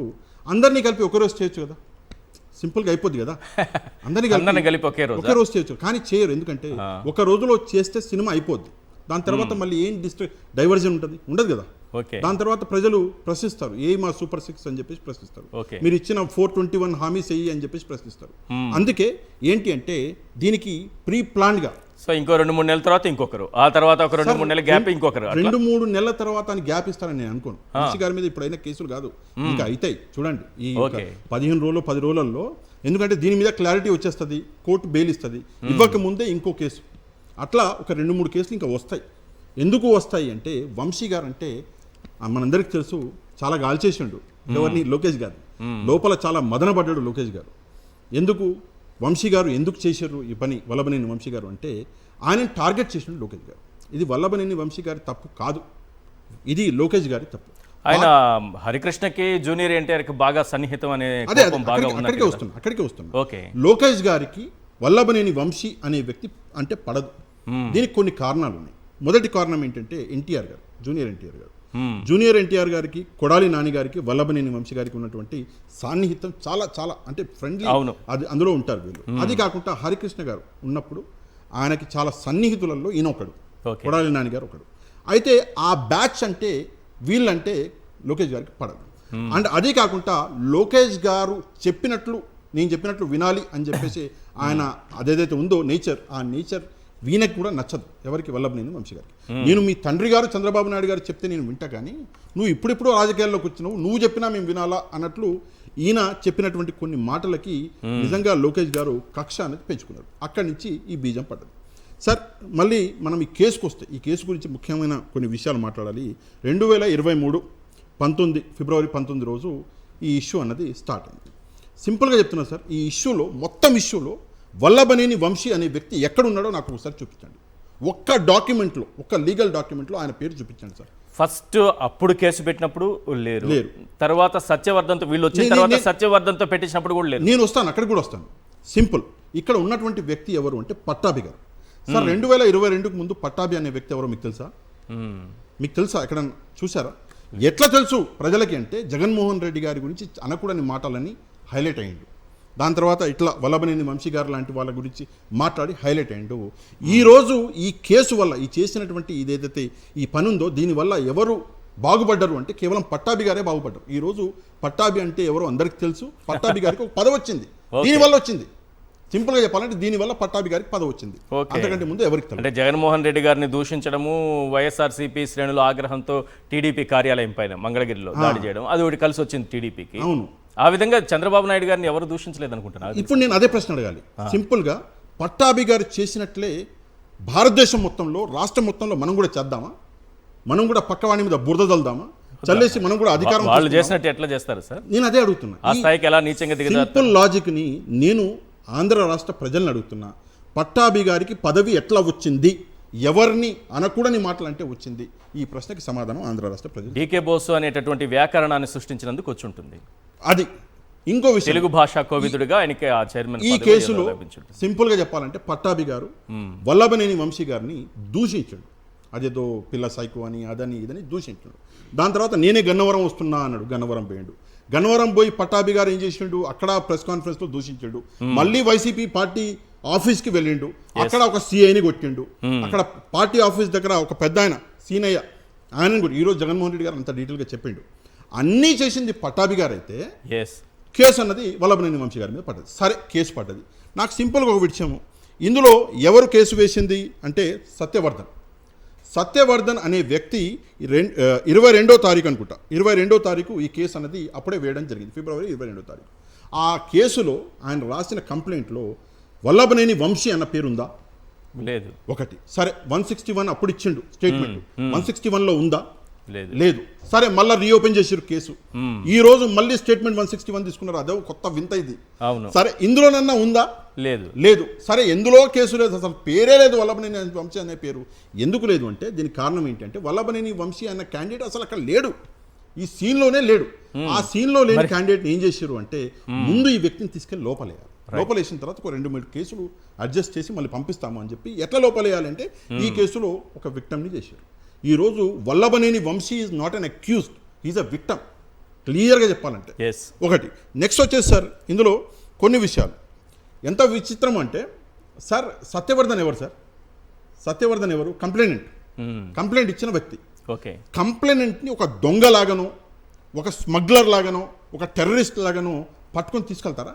కంప్లైంట్ ఇచ్చిన వ్యక్తిని అట్లా పట్టుకొని పోలీసు వాళ్ళు వెళ్తుంటే దృశ్యాలు కనిపిస్తున్నాయి అందులో క్లియర్గా. 4-5 సార్లు చూసినా సార్ నేను ఆ వీడియో. ఎక్కడి నుంచి కూడా అంటే ఈ వ్యక్తి పారిపోతాడు అని పోలీసులు పట్టుకున్నట్టే ఉంది. కంప్లైంట్ ఎందుకు పారిపోతాడు? రెండోది, మీరు అనేది ఏంది? వల్లభనేని వంశీ గారు ఈయన కిడ్నాప్ చేసినది కదా, కిడ్నాప్ నుంచి మీరు విడిపించరు కదా, మీరు పోలీసులు కదా, మరి కిడ్నాప్ నుంచి విడిపిస్తే sir thank you very much sir అని చెప్పేసి చేతులు ఊపుకుంటూ మీరు పోలీసులను అప్రిషియేట్ చేసుకుంటూ ఈ వ్యక్తి బయటికి రావాలి కదా, నవ్వుకుంటూ. అవును. మరి ఆ ఫేస్లో నవ్వుందా? లేదు కదా. నేను సురక్షితంగా ఉన్నవాడిని నన్ను పట్టుకెళ్తున్నారే అన్న బాధ ఉంది. కరెక్ట్. ఆ ఫేస్లో బాధ ఉంది. ఇక్కడ ఇంకో విషయం సార్, ఇందులో డెఫినెట్గా మనం చెప్పాలి ఏంటంటే ఈ కేసు, సరే ఈయన కంప్లైంట్, మరి ఈయన మీద ఎందుకు కేసు పెట్టారు? ఈయన మీద కూడా ఒక కేసు పెట్టారు కదా, ఈయన మీద వంశీ గారి మీద ఒక కేసు పెట్టారు కదా. మరి ఆ కేసు ఎట్లా వచ్చింది అంటే మీరు కంప్లైంట్ ఇచ్చేటటువంటి స్టేట్మెంట్ని మార్చాలి అని కంప్లైంట్ మీద ప్రెషర్ తీసుకొస్తున్నారు. ఇది కరెక్ట్ కాదు. ఇట్లా ప్రెషర్లు తీసుకొచ్చి ఒకవేళ కంప్లైంట్ మార్చాలి అంటే చాలా దూరం వెళ్తుంది. రైట్. ఇక్కడ తునిలో కూడా ఇప్పటికీ 4 సార్లు ఎన్నిక వాయిదా పడింది. ఒకటి కాదు, 2 కాదు, 3 కాదు, ఈరోజు 4వసారి. ఈ రోజు కూడా పోలీసులు వైఎస్ఆర్సీపీ కౌన్సిలర్లకు మేము రక్షణగా నిలబడతాం, మీరు బయటికి రండి అని తీసుకొచ్చి మళ్ళీ టీడీపీ గూండాలకు అప్పగించినట్లయింది. వాళ్ళు ఏ రకంగా తరిమి ఒక్కొక్కరిని కొట్టారంటే ఆఖరికి ప్రాణభయంతో పారిపోయేలా వైఎస్ఆర్సీపీకి సంబంధించినటువంటి కౌన్సిలర్లు, అందులో మహిళా కౌన్సిలర్లు కూడా ఉన్నారు. ఒకసారి వాళ్ళ ఆవేదన వినిపించండి, తర్వాత మనకి సుమతి గారు ఉన్నారు, వారితో మాట్లాడదాం. ఒకసారి మహిళా కౌన్సిలర్ల ఆవేదన ఒకసారి వినిపించండి. మేము నిన్న మా మేడం గారి దగ్గరికి ఓటు అయినాక వచ్చామండి. మేము పిల్లలు కూడా బాగాలేదు, మా పాపకు కూడా బాగాలేదు, ఆపరేషన్ చేయించుకొని ఉంది. పిల్లలు కూడా చూడడానికి ఇది లేకుండా మాకు ఎంత అంటే అంత నరకయాతన చూపిస్తున్నారు. మేము న్యాయాన్ని గెలిపించడానికి వచ్చాం, మమ్మల్ని ఎవరు ఇబ్బంది పెట్టట్లేదు. మేము ఓటేయడానికి వెళ్తామని అన్నాం, అయినా సరే మమ్మల్ని ఎందుకు ఇంత ఇబ్బంది పెడుతున్నారో అర్థం అవ్వట్లేదు. అసలు పోలీసులో ఫ్యాన్ రక్షణ కల్పిస్తామని వాళ్ళకి అప్పు చెప్తున్నారు. ఇందులో ప్రెగ్నెన్సీ లేడీస్ ఉన్నారు, పెద్దవాళ్ళు ఉన్నారు. మమ్మల్ని ఎవరు ఇబ్బంది పెడతలేదు. మా నాయకులు రాజా గారు రాత్రి నుంచి కూడా మా గురించి కంట్లో నిద్ర లేకుండా మా మేడం గారి మీద కూడా కేసులు పెట్టారు, సార్ మీద కూడా కేసులు పెట్టారు. ఎన్నో ఇబ్బందులు పెట్టినప్పటికీ కూడా ఎంతో మా గురించి బాధపడి వాళ్ళందరూ కూడా మమ్మల్ని కాచుకున్నారు. అయినా సరే ఇప్పుడు కూడా ప్రాణాలు తెగించుకొని మేము వెళ్ళాం, ఓటేయడానికి వెళ్ళిన తర్వాత మా పిల్లలకు కూడా మాకు దక్కకుండా చేయడానికి ఎంతమంది రాజీ స్కూల్లో ఒక 5 మంది ఉన్నారు, సందుల్లో ఒక 5 మంది ఉన్నారు, 500 మంది అలాగా మొత్తం ఒక 1000 మంది మా మీద దాడి చేయరు. మేము అందరూ ఒక మాట మీద ఉండి చేయి పట్టుకొని వచ్చి పెద్దవాళ్ళు వాళ్ళందరినీ పట్టుకొని వచ్చి మేము పరుగులు పెట్టుకొని వచ్చాం కాబట్టి సరిపోయింది. ఈ రోజు అయితే ఖచ్చితంగా మమ్మల్ని తీసుకొని వెళ్ళిపోయి ఏదో చేయడానికి వాళ్ళు వచ్చారండి. మాకు ప్రాణహాని జరుగుతుంది. గేట్ వరకు కూడా రానివ్వలేదు సార్ మేము. ఇప్పుడు నాకు ఏం జరుగుతుందని భయం వేస్తుంది. వెనకాతలే పరిగెట్టిచ్చేసారండి. కనీసం దొరికిన వాళ్ళని దొరికినట్లు ఆగేయండి, ఎవరు ఆలోచించొద్దు అని అన్నారండి. అక్కడి నుంచి ఇక్కడి వరకు పరిగెట్టుకొని వచ్చానండి నేనే. కనీసం మనం గేట్ దాటితే ఎవరినైతే పర్వాలేదు వాళ్ళని ఆగేయండి, అటు ఇటు చూడొద్దు అని వాళ్ళు మాట్లాడుతున్నారండి. ఏం జరుగుతుందని భయంతో వెనక్కి వచ్చినా సరే ఎందుకు వదిలేశారు, వాళ్ళని వదలొద్దని చెప్పాం కదా అని ఇష్టం వచ్చినట్టు మాట్లాడుతూ దెబ్బ తగిలినా ఏం తగిలినా ఎవరిని ఏం పట్టించుకోవద్దు. ముందు మనం ఎక్కడ వెళ్తే చాలండి, అక్కడి నుంచి ఎటు తీసుకెళ్ళిపోతారు, మేము ఎక్కడ ఉన్నామో కూడా తెలియకుండా చేసేస్తారు. నా తల్లిదండ్రులు చూసి 2 రోజులు అవుతుంది సార్, వాళ్ళు ఎలా ఉన్నారో కూడా తెలీదు. అంత దౌర్జన్యమైన స్థితిలో అయినా తెగించి వెళ్ళాం, కానీ వాళ్ళు మమ్మల్ని ఓటేయడానికి మాత్రం లోపలికి వెళ్ళవట్లేదు సార్. ఏం చేస్తారని భయంగా ఉంది. ఇప్పుడు నాకు ఏం జరిగినా కూడా వాళ్ళ వల్ల నేను ఇలా బాధపడతాను. మహిళా కౌన్సిలర్లు ఏ రకంగా భయభ్రాంతులకు వారిని గురి చేసి ఉంటే కన్నీళ్లు పెట్టుకొని వాళ్ళు ఆవేదన వ్యక్తం చేస్తున్నారు. చంద్రబాబు నాయుడు గారు, లోకేష్ గారు, పవన్ కళ్యాణ్ గారు, పురంధేశ్వరి గారు ఈ మహిళల కన్నీటి బొట్టు నేలరాలిన ప్రతి కన్నీటి బొట్టుకు మీరు లెక్క చెప్పాలి, చెప్పాలి. భవిష్యత్తు డెఫినెట్గా, ఎందుకంటే ఆడబిడ్డల కన్నీళ్లు మంచిది కాదు ఈ రాష్ట్రానికి. ఆడబిడ్డల కన్నీళ్లు ఈ రాష్ట్రానికి మంచిది కాదు. ప్రతి కన్నీటి చుక్కకు సమాధానం చెప్పాల్సిన రోజు ఖచ్చితంగా వస్తుంది. ఒకసారి సుమతి గారితో మాట్లాడదాం. సుమతి గారు, చూస్తుంటే కళ్ళలో నీళ్లు తిరుగుతున్నాయండి. ఏంటి మేడం, ఏం జరిగింది అసలు ఈరోజు? సార్ మేము ఇలాగా వైస్ చైర్మన్ ఎన్నుకోవడానికి నేను రెడీ అయ్యామండి. మేము గేట్ వరకు వచ్చాము. వచ్చిన తర్వాత పోలీసులు వచ్చారు, వచ్చి మేము తీసుకెళ్తాం మీరు రండి అన్నారు. అవుటర్స్ కూడా వచ్చారు. అమ్మ మీకేం భయం లేదు రండి అన్నారు. పోలీసులు ఉన్న చోటుకు అవుటర్స్ వచ్చాక మాకు డౌట్ వచ్చింది. ఎందుకంటే అదే వ్యక్తుల్ని మేము 3వ తారీఖున కౌన్సిల్ హాల్లో చూసాము. ఓకే, నినాదాలు చేసుకుంటూ వాళ్ళు రండి, మీరు ఎందుకు ఇలాగా ఇచ్చేస్తున్నారు అని చెప్పేసి, మీరు ఎందుకు దాక్కుంటున్నారు అలా ఇలా చాలా వల్గర్ వర్డ్స్ మాట్లాడటం మేము చూసి నేను వెనక్కి ఆగిపోయాను. ఆ వ్యక్తులే అని చెప్పి మాకు డౌట్ వచ్చి ఆగిపోయి మేమైతే రాము, మీరు అక్కడే ఉండగా అవుటర్స్ ఎందుకు వచ్చారు, మా మీదకి ఎందుకు వస్తున్నారు, వచ్చిన వాళ్ళే ఎందుకు మీరు అడ్డుకోవట్లేదు, మేమైతే బయట వాళ్ళు వచ్చినప్పుడు దీనికి సంబంధం లేకుండా, ఈ ఎన్నికలకు సంబంధం లేని బయట వాళ్ళు వచ్చినప్పుడు పోలీసులు ఏం చేస్తున్నారు, వాళ్ళని అడ్డుకోలేదా?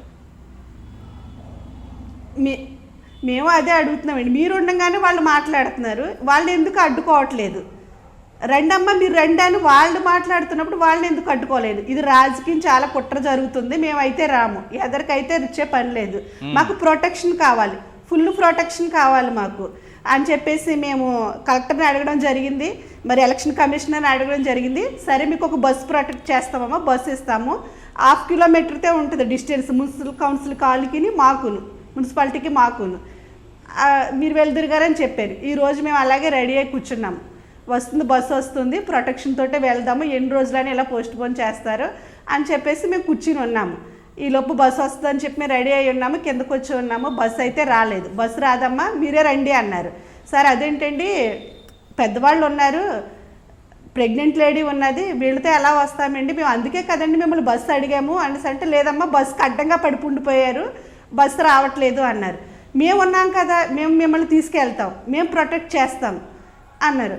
సరే అయితే నమ్మేం, అధికారులు కదా, పోలీసులు కదా, ప్రొటెక్ట్ చేస్తారేమో, వెళ్దాం, ఎన్ని రోజులని పోస్ట్ పోన్ చేసి కూర్చుంటాము, ఇలాగా ఎన్ని రోజులని భయపడి కూర్చుంటాము అని చెప్పేసి మేము అందరం చేయ పట్టుకుని, మరి పెద్దవాళ్ళు కూడా ఉన్నారు కదండి, చేయ పట్టుకుని మేము ఎదరికి వెళ్ళేసరికి వాళ్ళు ఒకే జనం, రెండో గేట్ ఉంటుందండి, ఆ గేట్ తీయమని అడుగుతున్నాం. ఫ్రంట్ ఒక గేట్ ఉంటుంది, ఆ గేట్ క్లోజ్ చేస్తారు. ఈ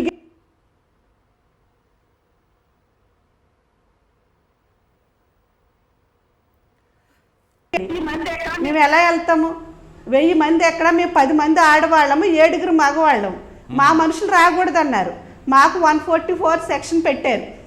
గీతారెడ్డి గారిని కానీ మా మనుషులు కానీ మాకు రాజా గారు చెప్పారు, అమ్మ చెలో తుని అని చెప్పి పిలుపునిచ్చారు. మీరు చెలో తుని అని అలా ఇస్తారని చెప్పి ఎక్కడెక్కడికి జనాలను ఆపేశారు. సో మేము రాజ్యాంగాన్ని కట్టుబడాం, పోలీసు అధికారులు కట్టుబడాం. మా వాళ్ళందరూ ఎవ్వరూ రాలేదు, మా వెనక ఎవ్వరూ రాలేదు, తుని కూడా ఎవరు రాలేదు, ఆగిపోయారు. అందరిని ఎక్కడికెక్కడ జగ్గంపూట్లో కానీ ఎక్కడెక్కడికి జనాలు అందరిని ఆపేశారు. మరి ఇంతమంది 1000 మంది జనం వచ్చారు, 144 సెక్షన్ పెట్టాము అన్నారు. వీళ్ళకి పనిచేయదు అంటారా రాజ్యాంగం? చట్టాలు వీళ్ళకి పనిచేయవా? ఓన్లీ అపోజిషన్ పార్టీ వాళ్ళకి మాత్రమే పనిచేస్తాయా ఏంటి? తుల్లో ఏం నడుస్తుందండి? రెడ్ బుక్ రాజ్యాంగం నడుస్తుందా? అంతమంది జనం మీరు ఒకసారి పక్కన దృశ్యాలు కూడా కనిపిస్తున్నాయి. అక్కడ అంతమంది ఎలా వచ్చారు? నిజంగా 144 సెక్షన్ ఉంటే టీడీపీకి సంబంధించిన వాళ్ళు మాత్రమే. అదే కదండి మేము అడుగుతున్నాం. మేము నమ్మి ఒక అడుగు ముందుకు వేస్తాం. 1000 మంది జనం ఎక్కడ, మేము ఎక్కడ? మేము ఆడవాళ్ళమండి. ఎంతమంది అసలు ఎలా ఉంది? మేము ఎక్కడ ప్రొటెక్షన్ ఉంది? మాకు పెద్దవాళ్ళు ఉన్నారు, ఎక్కడ ఉంది? ఆ 1000 మంది జనాల మేము చనిపోయినా ఎవరు పట్టించుకునేవారు ఉండరు. ఇంకా తొక్కిసలాడు చనిపోయారని క్లోజ్ చేసేస్తారు. ఇంకా ఆ 10 మందితో మీరు ఎలక్షన్ ఒక్క సంవత్సరం కోసమా? నీచంగా ఒక్క సంవత్సరం కోసమా? మాకు ఒక్క సంవత్సరమే కదా ఉన్నది, ఒక్క సంవత్సరం కోసమా?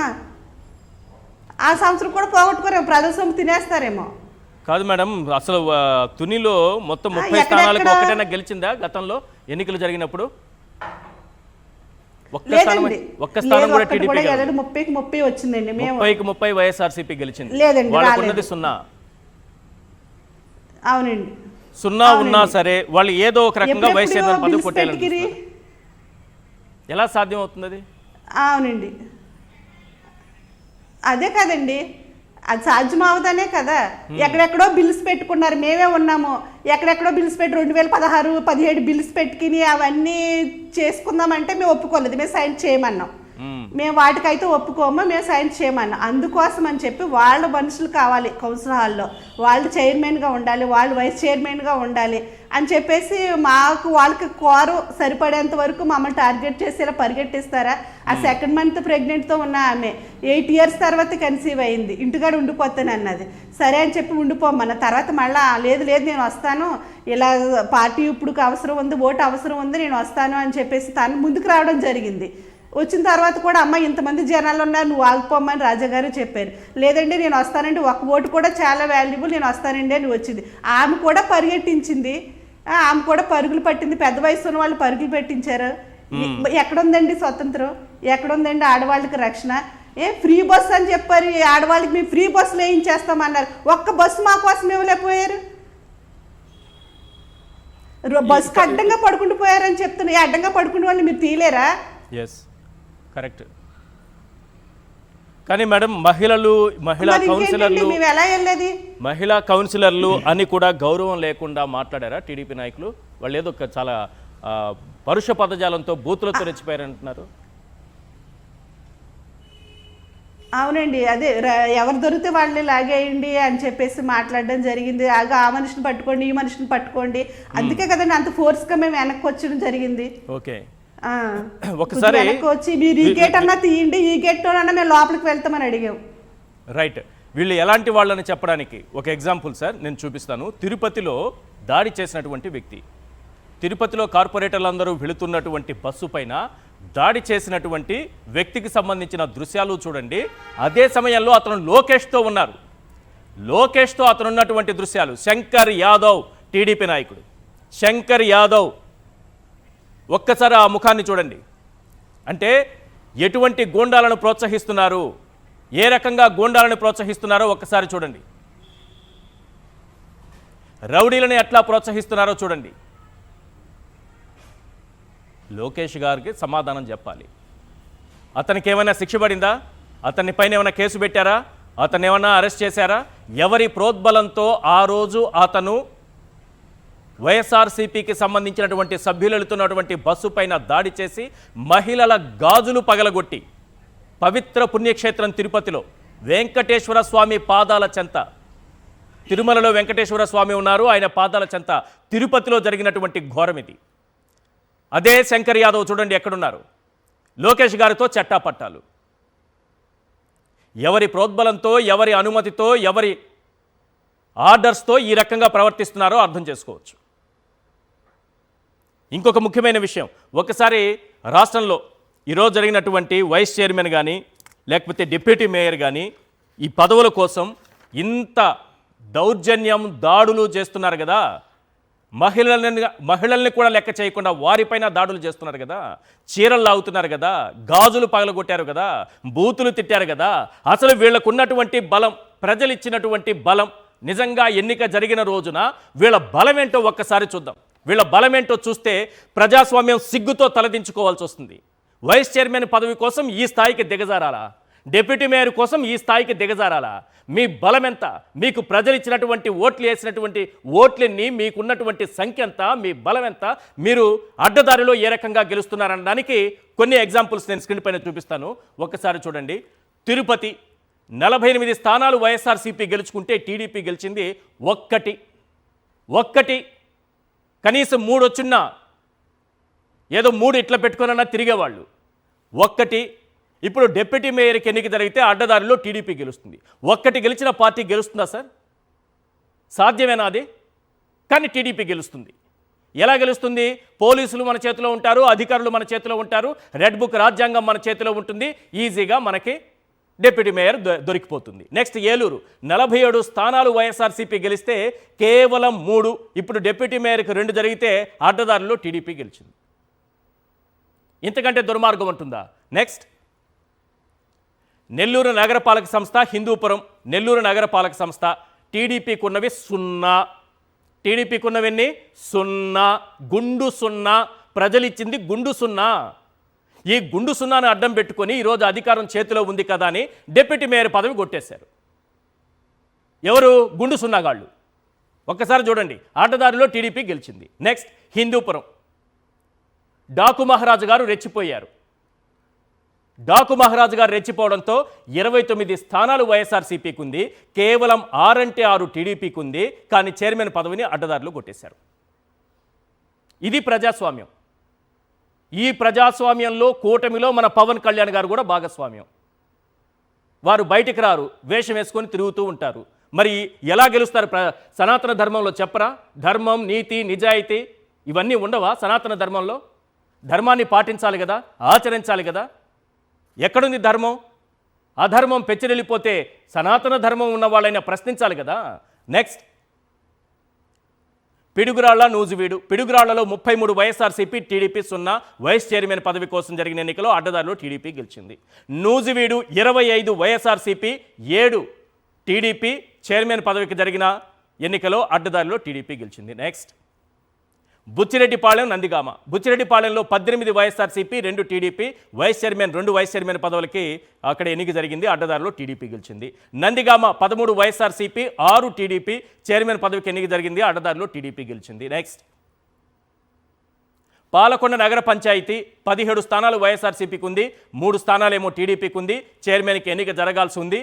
ఇప్పటికే ఆ రిజర్వ్డ్ స్థానంలో ఒక సభ్యురాలను తీసుకెళ్ళి లాక్కొని పెట్టుకున్నారు. ఇప్పటి వరకు ఎన్నిక జరగలేదు, వాయిదా పడుతూ వస్తోంది. తుని మున్సిపాలిటీ ఇప్పుడు చూసాం కదా దృశ్యాలు, ఆ మహిళల ఆవేదన చూసాం కదా, వారి కన్నీరు చూసాం కదా, వారిని ఏ విధంగా హింసించారో చూసాం కదా. తునిలో 30 స్థానాలు వైఎస్ఆర్సీపీ గెలిచింది. ప్రజాస్వామ్యం సిగ్గుతో తలదించుకుంటోంది వీళ్ళ చర్యలతో. ఈరోజు 0 టీడీపీ. మాకు వైస్ చైర్మన్ పదవి కావాలని పోటీకి వస్తారు. 0 వీళ్ళకు వచ్చింది. 0 గాళ్ళకి ఎలా దక్కుతుంది? ఇది ప్రజాస్వామ్యమా? ఇదేనా ప్రజాస్వామ్యంలో ఉన్నది?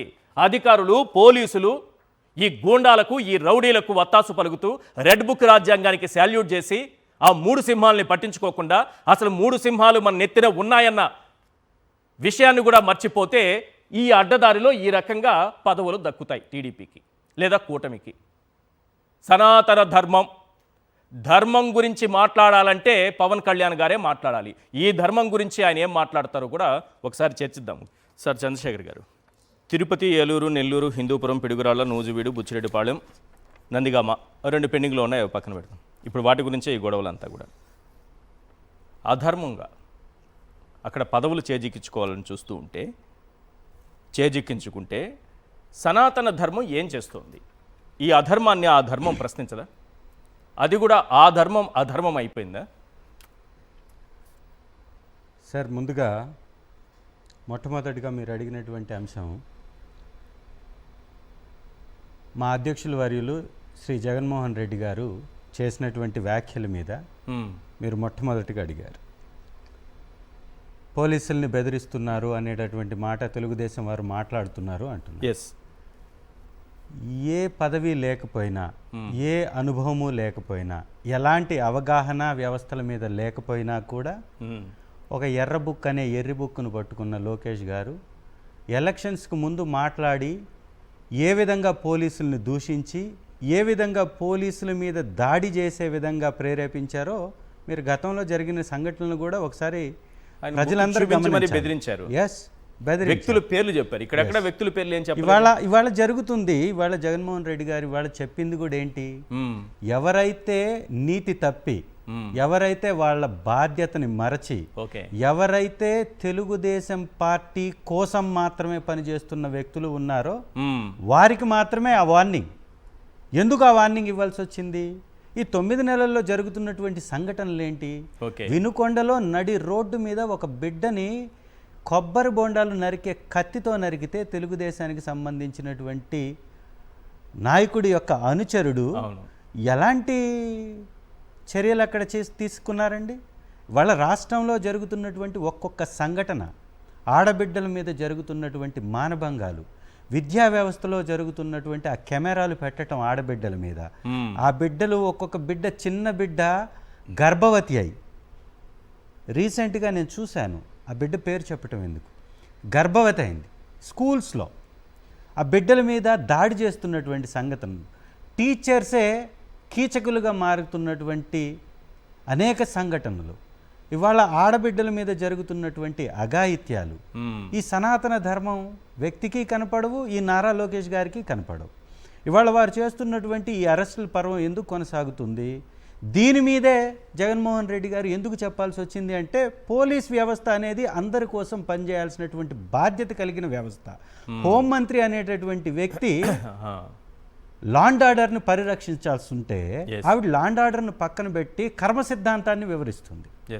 అంటే హోంమంత్రికి పట్టదు, పోలీసు వారికి పట్టదు, ప్రజల్ని గొర్రెల్ని చేసి మాట్లాడుతున్నా, ప్రజల్ని విపరీతం ధోరణిలో హింసిస్తున్నా పట్టకుండా ఒక పార్టీకి సంబంధించిన వ్యక్తులతోటే జైళ్ళని నింపేస్తున్నటువంటి పోలీస్ శాఖకి రేపేం జరగబోతుందో చెప్పాల్సినటువంటి అంశం ఖచ్చితంగా ఉంది. ఆ అవసరం ఉంది. ఎందుకంటే వారు మాట్లాడినటువంటి మాటల్లోనే నేను 2 సంవత్సరాల్లో దిగిపోతాను కాబట్టి నేను అక్రమాలు చేస్తాను, అన్యాయాలు చేస్తాను, ప్రభుత్వానికి సపోర్ట్గా ఉండి అక్రమ మార్గంలో డబ్బు సంపాదించేసి అధికార దుర్వినియోగం చేస్తానంటే కుదరదు కదా. రేపు నువ్వు ఖచ్చితంగా శిక్షించబడతావు అనేటటువంటి భయం లేకపోతే ఆ వ్యక్తి ఈ సమాజాన్ని కలుషితం చేసేస్తాడు, సమాజాన్ని నాశనం చేస్తాడు. ఈ అవగాహన లేమి కలిగినటువంటి నారా లోకేష్ గారు తీసుకొచ్చినటువంటి ఇది కొత్త రకం రాజకీయం.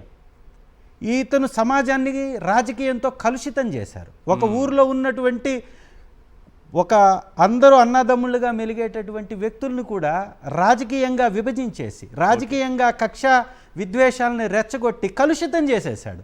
రాష్ట్రంలో ప్రతి ప్రాంతంలో ఎందుకు గొడవలు జరుగుతున్నాయి, ఎందుకు ఈ అన్యాయాలు జరుగుతున్నాయి, ఎందుకు ఇన్ని కేసులు పెడుతున్నారు, ఎందుకు ఈ విధంగా జైళ్లలో నింపేస్తున్నారంటే వీళ్ళు రెచ్చగొడుతున్నారు. వీళ్ళు అధికారాన్ని అడ్డం పెట్టుకొని దోచుకుంటున్నారు. చిన్న ఎగ్జాంపుల్ కూడా మేము చెప్తాను సార్. మద్యం, చీపెస్ట్ మద్యం, నాణ్యమైన మద్యం అన్నారు. చీపెస్ట్ మద్యము ఇవ్వలేదు, నాణ్యమైన మద్యము ఇవ్వలేదు. మద్యం పాలసీ ప్రవేశపెట్టిన వెంటనే ఇప్పుడు 15% పెంచేశారు.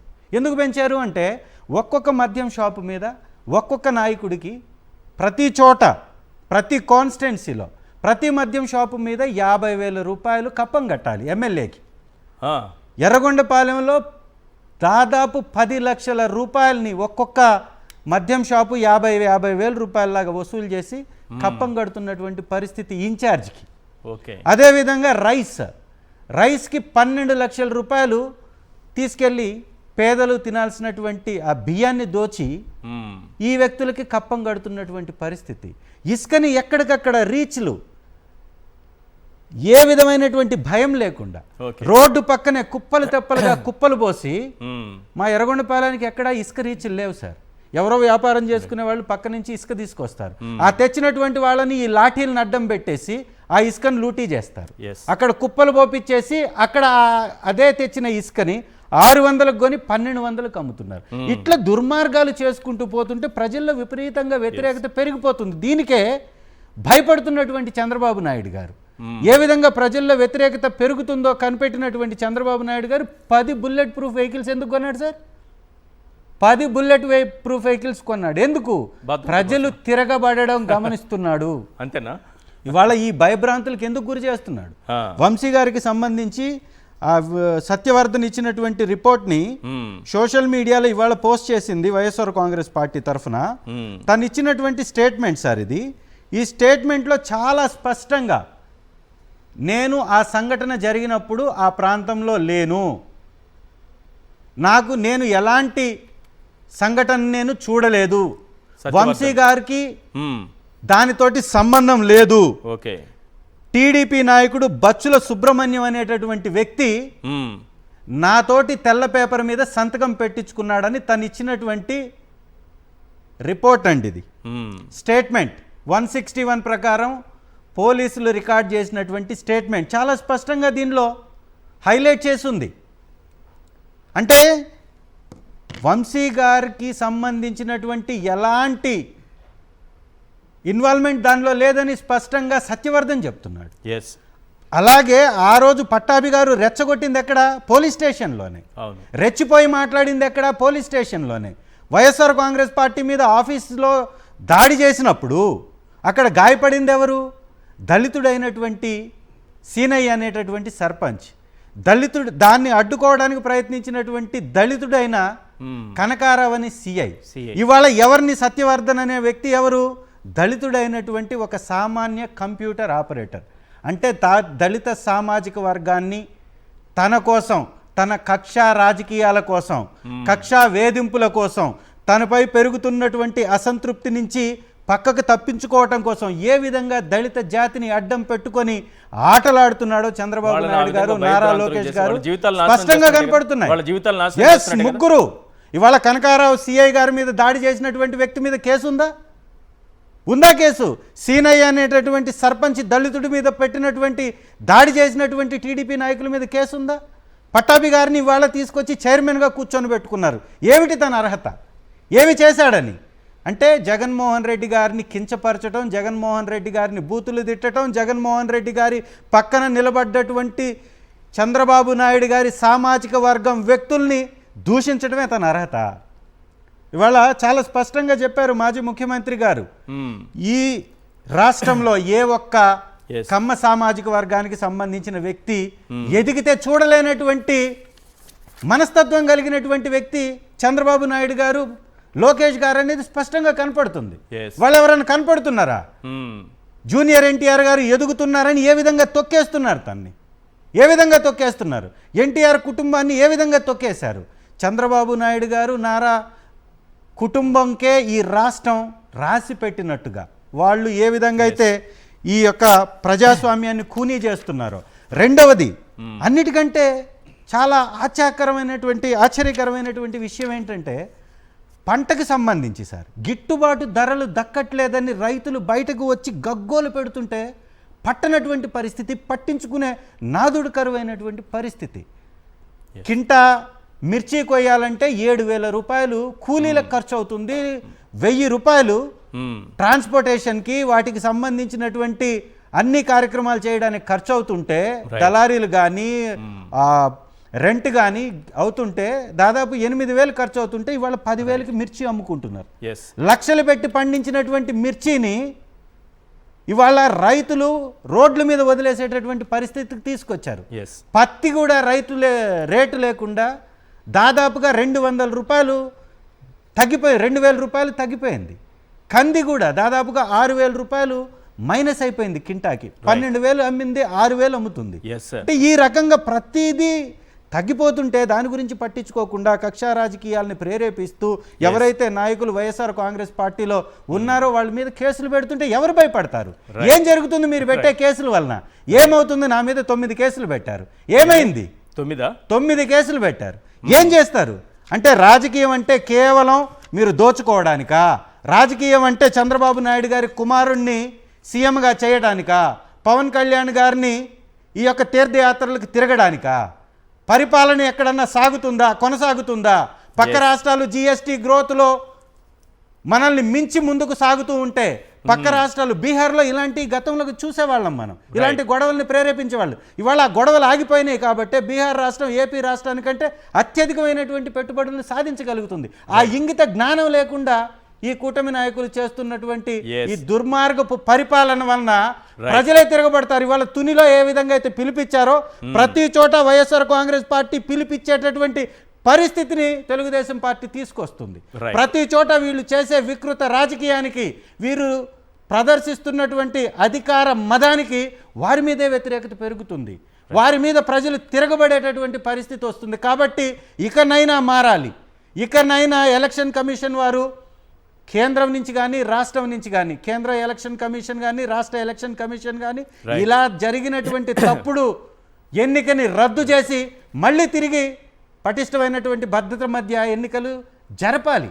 అప్పుడే ప్రజల్లో కూడా ఈ వ్యవస్థల మీద గౌరవం పెరుగుతుంది. లేకపోతే ఈ వ్యవస్థలన్నీ కూడా ప్రజా ఆమోదాన్ని కోల్పోతాయనేది మాత్రం సత్యం. రైట్. పురుషోత్తం రెడ్డి గారు, సిబిఐకి సుబ్రహ్మణ్య స్వామి ఒక లెటర్ రాశారు. ఆయన మొన్న కూడా ఈ తిరుపతి ఇన్సిడెంట్ పైన స్పందించారు. తిరుపతిలో ఆ రోజు డిప్యూటీ మేయర్ ఎన్నిక సందర్భంగా టీడీపీ నాయకులు, టీడీపీ గుండాలు చేసినటువంటి దౌర్జన్యం, ఏ రకంగా ఆ ఎన్నికని అడ్డుకోవడానికి, అక్కడ ఏ విధంగానైనా సరే గెలవాలనే తాపత్రయంతో వాళ్ళు చేసినటువంటి అరాచకాలు ఒకటి.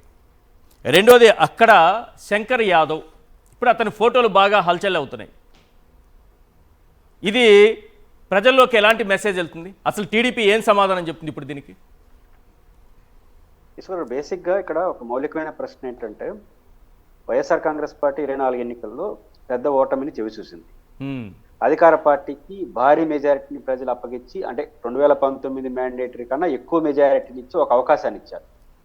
నిజానికి అధికార పార్టీ సంయమనంతో బాధ్యతాయుతంగా తమ పని తాము చేసుకోకపోతే ప్రతిపక్షం వీధిలోకి వచ్చే పరిస్థితి ఉండదు. అవును.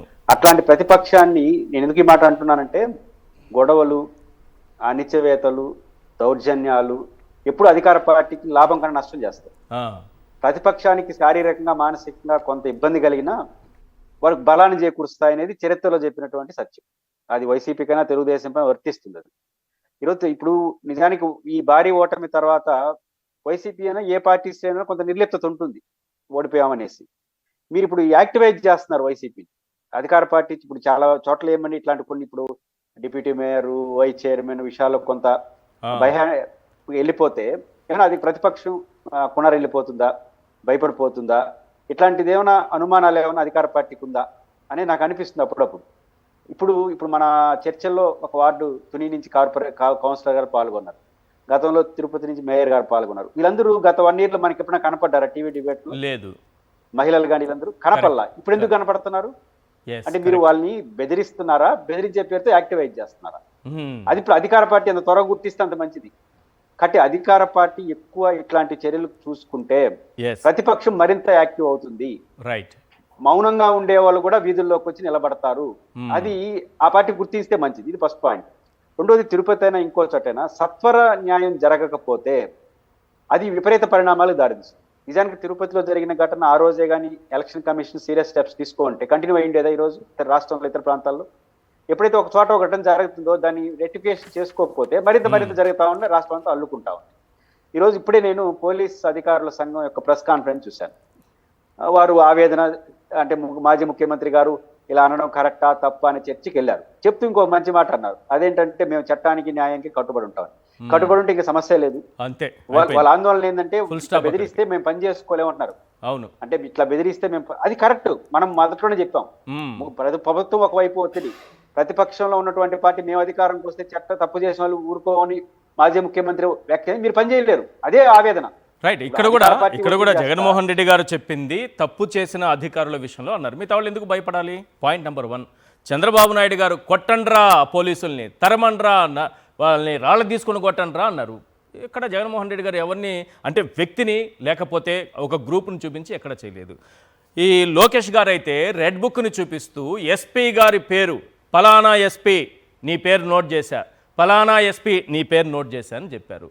అలాంటి బెదిరింపులు ఎక్కడ జగన్మోహన్ రెడ్డి గారు నోటి నుంచి రాలేదే. అదే సందర్భంలో డీజీపీని ఉద్దేశించి చంద్రబాబు నాయుడు గారు నువ్వు క్రైస్తవ మతానికి చెందిన వాడివి, మతాన్ని కూడా ఆపాదించారు. అంటే వీళ్ళు చేసిన దుర్మార్గాలు, వీళ్ళు మాట్లాడిన మాటలు, వీళ్ళు ఇచ్చినటువంటి స్టేట్మెంట్స్ అన్నీ పక్కకు పోయి చాలా ఏమీ తెలియనట్టు అమాయకంగా జగన్మోహన్ రెడ్డి గారు బెదిరిస్తున్నారు. ఏంటి ప్రవచనాలు?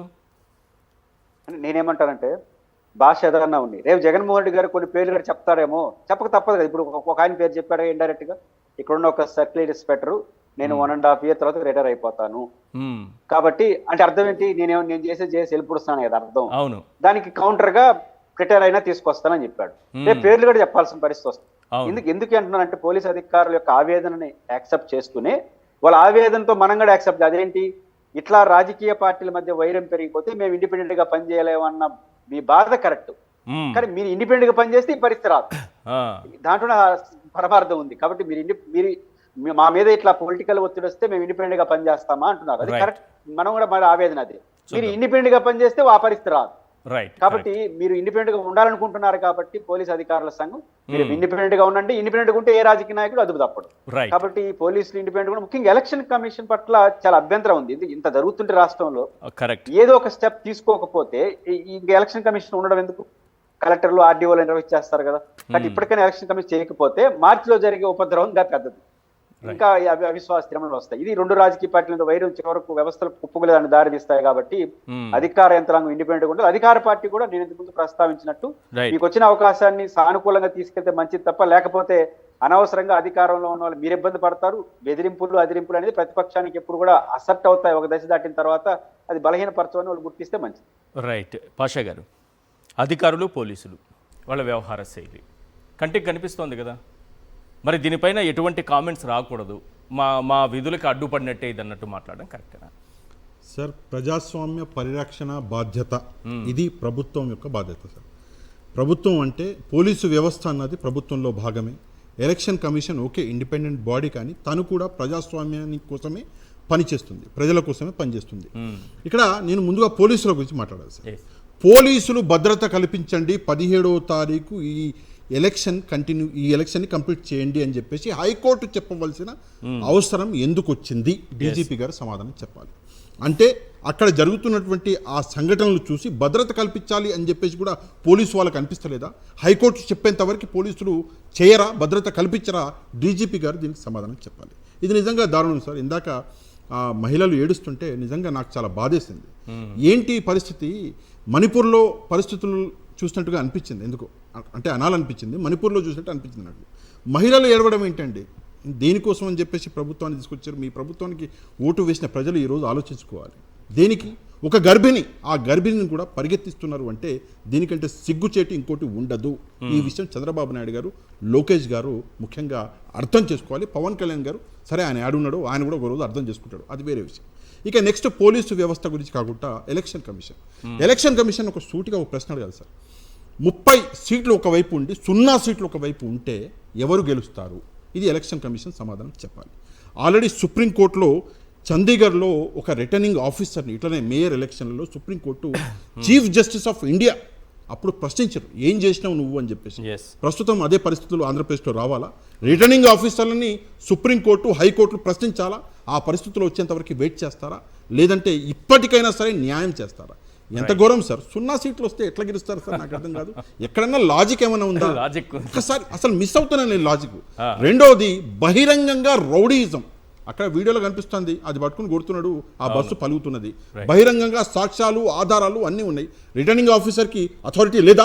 ఎందుకు? ఒకసారి చెప్పండి. తిరుపతిలో ఎన్నిక జరిగేటటువంటి వెన్యూ దగ్గరికి వెళ్ళిపోయింది, ఆల్మోస్ట్ బస్సు సార్, వెళ్ళిపోయింది, పోలీసులు ఉన్నారు, వాళ్ళ ఎదురుగానే ఆ శంకర్ యాదవ్ అనే కొడుతున్నాడు. రిటర్నింగ్ ఆఫీసర్కి ఉన్నటువంటి అథారిటీస్ ఏవైతే ఉన్నాయో ఎలక్షన్ మొత్తాన్ని క్యాన్సిల్ చేసి అప్పటికప్పుడు డిక్లేర్ చేసే పోలీసులు మేమేం చేసాము, మమ్మల్ని ఎందుకు టార్గెట్ అంటే మీ కంటి ముందే కదా అక్కడ కొడుతున్నాడు శంకర్ యాదవ్. ఇంకో విషయం సార్, ఇంకో విషయము, ఇది ఈ ఎలక్షన్ తుని గురించి మాట్లాడదాం. 4వ కదా అయింది. Yes. 3వ తారీఖు ఇది ఎందుకని క్యాన్సిల్ అయింది అంటే ఎవరో తెలియని వ్యక్తులు చొచ్చుకొచ్చిపోయారంట లోపలికి. ఎట్లా వస్తారు? పోలీసులు ఏం చేస్తున్నారు, రిటర్నింగ్ అధికారి ఏం చేస్తున్నాడు? మెయిన్ క్వశ్చన్ అది కదా. Yes. వస్తే నువ్వు రాణిస్తావా లోపలికి? ఇప్పుడు దాని తర్వాత 4వ తారీఖు అయింది, అది క్యాన్సిల్ అయింది. సేమ్ సిచ్యువేషన్ కదా, తెలియని వ్యక్తులు అక్కడ ఉన్నారు, పాపం వీళ్ళు వెళ్ళలేకపోయారు. ఇప్పుడు మనం చూసుకుంటే 17వ తారీఖు నిన్న సార్, ఈ రోజు సార్ సేమ్ అదే సిచ్యువేషన్. అక్కడికి 50 అడుగుల దూరంలో మొత్తం అందరూ అక్కడ ఉంటే కార్పొరేటర్లు అక్కడి నుంచి ఇక్కడి దాకా రాలేకపోతున్నారు అంటే దానికంటే దారుణం ఏంటి? ఇంకో విషయం సార్, 30 మంది ఉన్నారు, ఒకళ్ళు చనిపోయారు సరే వేరే విషయం, ఒకళ్ళు రిజైన్ చేశారు, 28 మంది మొత్తం వైసీపీ వాళ్ళే. మీరు రిటర్నింగ్ అధికారి అయినప్పుడు అక్కడికి ఒకవేళ వాళ్ళు రాలేకపోతే మీరు ఏదైనా యాక్షన్ తీసుకోవచ్చా? మీరు అక్కడి నుంచి బయలుదేరి వెళ్ళే ప్రొవిజన్స్ ఉన్నాయా కాన్స్టిట్యూషన్లో? ఎప్పుడైనా ఆలోచించారా రిటర్నింగ్ అధికారులు అక్కడికి ఖచ్చితంగా రావాలా? ఈ ఒక్కసారి ఇక్కడ రిటర్నింగ్ అధికారులు తప్పకుండా ఆలోచించారు. ఇది చాలా ఇంపార్టెంట్ సార్, చాలా ఇంపార్టెంట్. లేకపోతే వీళ్ళ ప్రాణాలకు భద్రత లేదు సార్. రేపు పొద్దున్న వీళ్ళ ప్రాణాల మీదకి వస్తుంది. ఇప్పుడు వాళ్ళు ఏడుస్తుంటే నిజంగా కళ్ళల్లో నీళ్ళు వచ్చినాయి. వీళ్ళ ప్రాణాలకి ఈరోజు ముప్పుంది. చంద్రబాబు నాయుడు గారు ఇప్పుడైనా సరే అట్లీస్ట్ వీళ్ళ గురించి ఆలోచించాలి. చేసిన తప్పులు ఒకవేళ చంద్రబాబు నాయుడు గారు సరిచేసుకోకపోతే రేపు పొద్దున sir Tadipatri last time Tadipatri వదిలిపెట్టిన జగన్మోహన్ రెడ్డి గారు నెక్స్ట్ టైం అది కూడా వదిలిపెట్టారు. రైట్, ఇది క్లియర్ గా చెప్పింది. నేర్చుకోవాలి సార్, వాళ్ళు నేర్చుకోవాలి. చెప్పండి ఇదే సార్, నేను ఎమ్మెల్యే గారికి కూడా అదే చెప్తున్నాను. లాస్ట్ టైం తాడిపత్రి వదిలిపెట్టారు. అక్రమ మార్గాలు అలాంటి జగన్మోహన్ రెడ్డి గారు చెప్తే ఖచ్చితంగా చేస్తారు. రైట్, ఈ రోజు జగన్మోహన్ రెడ్డి గారితో చెప్పించే విధంగా తెలుగుదేశం పార్టీ చర్యలు ఉన్నాయి కాబట్టి చెప్పారు, ఖచ్చితంగా చేస్తారు. రెండవది, పోలీస్ వారు ఎందుకు అంత బాధపడుతున్నారు? ఎందుకు ఒక 0 సీటు లేని చోట గెలుస్తున్నారనే ఆలోచన ఎందుకు చేయలేకపోతున్నారు? ఎందుకు ఈ మహిళల మీద ఈ విధంగా ఆ మహిళల్ని కానీ ఒకసారి గమనించినట్లయితే వాళ్ళు ఎంత భయంగా వాళ్ళు వెళ్తున్నారు చూడండి. ఒకసారి వాళ్ళకి రక్షణ ఎవరు కల్పించాలి? మీకు సుమతి గారు, మీకేమన్నా పోలీసులు రక్షణ కల్పించారా అక్కడ? నిజానికి పోలీస్ వ్యవస్థ మేము సక్రమంగా పనిచేస్తున్నామని చెప్తున్నారు. నిజానికి మీకేమైనా రక్షణ కల్పించారా? మిమ్మల్ని భద్రంగా ఎక్కడైతే ఎన్నిక జరుగుతోందో ఆ ప్రాంతానికి తీసుకెళ్లారా? హలో, మమ్మల్ని అయితే ఆ చివరి వరకు తీసుకెళ్లారు, అంతేనండి. తీసుకెళ్లారు, మేము ఇంక వెళ్దామని ముందు స్టెప్ వేస్తున్నాము. ఎవరైతే మేము అవుటర్స్ ఉన్నారో వాళ్ళు అక్కడ మాకు కనిపించారు. ఒకేసారిగా ఏకాంగుడిగా వచ్చేస్తున్నారు మీదకే. మేము ఇంకా వెనక్కి అక్కడ స్టాప్ అయిపోయాం. ఒక్కసారిగా వెనక్కి పరిగెట్టడంతో ఒక కౌన్సిలర్కి కాలు బెణికింది, ఒక ఆమె అయితే పడిపోయింది. ఈ ప్రెగ్నెంట్ లేడీ అయితే ఎలా పరిగెట్టిందో ఆమెకే తెలియదు, ఇంకా వెనక పరుగు పెట్టేస్తుంది. మేము అంటున్నాం అక్కడ నుంచి మీరు ఆ గేట్ తీయండి, మేము వెళ్తాము, ఈ గేట్ తీయండి. వాళ్ళ మధ్య నుంచి ఎలా వెళ్ళమంటున్నారు, వాళ్ళందరి మధ్య నుంచి ఈ గేట్ తీయండి. నేను అక్కడ గ్రీన్ డ్రెస్ వేసుకొని నేను మాట్లాడుతున్నాను, వాళ్ళు ఆ గేట్ కూడా తీయలేదు. రండి అమ్మ మీరు రండి అంటున్నారు. ఎలా వెళ్తాం అంత ధైర్యంగానే, అంతమంది జనాలు ఇప్పుడైతే ఉండలేకపోదామండి. అక్కడ మీ పైకి వచ్చినటువంటి ఆ గ్రూప్ ని పోలీసులు చెదరగొట్టడం కానీ ఏం యాక్షన్ ఏం తీసుకోలేదా? లేదండి, మీకు క్లియర్గా వీడియోస్ ఉన్నాయి. వాళ్ళని ఇంకా ఎంట్రన్స్కి గేట్లు తీసి పంపించారు. ఇంకా గేట్లు తీసి పంపించారా?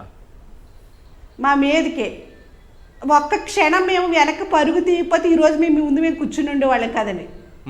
ఆ దృశ్యాలు ఉన్నాయి, మీరందరూ కూడా పరుగులు తీస్తున్నట్టు. ఎంత ఫాస్ట్గా పరుగు తీయకపోతే మేము కాలు బెడికితుందండి. కాదండి, బయట నుంచి వచ్చిన మోకా లేకపోతే ఈ ఎలక్షన్కి సంబంధం లేని గ్రూప్ రావడం ఇవంతా ఓకే, కానీ ఎన్నికలు సక్రమంగా నిర్వహించాలంటే పోలీస్ వ్యవస్థ సక్రమంగా పనిచేయాలి. అది సక్రమంగా పనిచేస్తుందా లేదా? ఇది ఒక్క పాయింట్ చాలు. అది కాదు, పనిచేసిందా? లేదండి, సక్రమంగా అయితే పని చేయలేదు. పని చేయలేదండి, సక్రమంగా పని చేయలేదు. వాళ్ళని నమ్మి మేము బయటకు వచ్చామంటే మమ్మల్ని కౌన్సిలర్ వరకు తీసుకెళ్ళలేకపోయారు. అది ఇది రాష్ట్రంలో జరుగుతున్నటువంటి తీరు. మాకు రక్షణ ఇస్తానన్నారు, ఇవ్వలేదు. మా మనుషులు వస్తారంటే మీరు రావద్దు, మేము తీసుకెళ్తా క్షేమంగా అన్నారు. తీసుకెళ్ళలేదు కదా. 1000 మంది వాళ్ళ మనుషులు ఉన్నారంటే ఎంత బాగా పనిచేస్తుంది పోలీస్ శాఖ. అంటే అధికారం వాళ్ళకు ఉందని చెప్పేసి వాళ్ళు ఏమైనా చేస్తారు. రెడ్ బుక్ రాజ్యాంగం వాళ్ళకు ఉంది, అదే జరుగుతుంది తునిలోను. ఎక్కడ మాకు క్షేమం లేదు. రివర్స్లో మళ్ళీ మా మీద కేసులు పెట్టి, మా నాయకులు కేసులో పెట్టి మమ్మల్ని ఏమో హౌస్ అరెస్టులు చేశారు, మిమ్మల్ని ఇబ్బంది పెట్టారని చెప్పేసి ఏమోనగానేమో చైర్మన్ సుధారాణి గారిని, రాజా గారి మీద కేసులు పెట్టడం, మా భర్త ఎవరైతే ఉన్నారో కౌన్సిలర్ హస్బెండ్స్ ఉన్నారో వాళ్ళ మీద కేసులు పెట్టడం. ఇదంతా ఏంటంటే మళ్ళీ రివర్స్ కేసు. ఎందుకంటే ఆ గోండాలు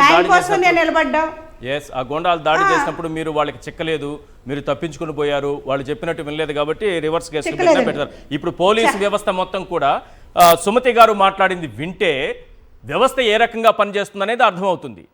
ఇది ప్రతి ఒక్కరి గురించి కాదు, మళ్ళీ మళ్ళీ చెబుతున్నాం. ఎవరైతే అక్రమంగా, అన్యాయంగా, ఉద్దేశపూర్వకంగా రెడ్ బుక్ రాజ్యాంగాన్ని అమలు చేయాలనే ఉద్దేశంతో పనిచేస్తున్నారో అటువంటి పోలీసు వ్యవస్థ గురించి ప్రజలందరూ కూడా గుర్తుపెట్టుకోవాల్సిన అవసరం ఉంది.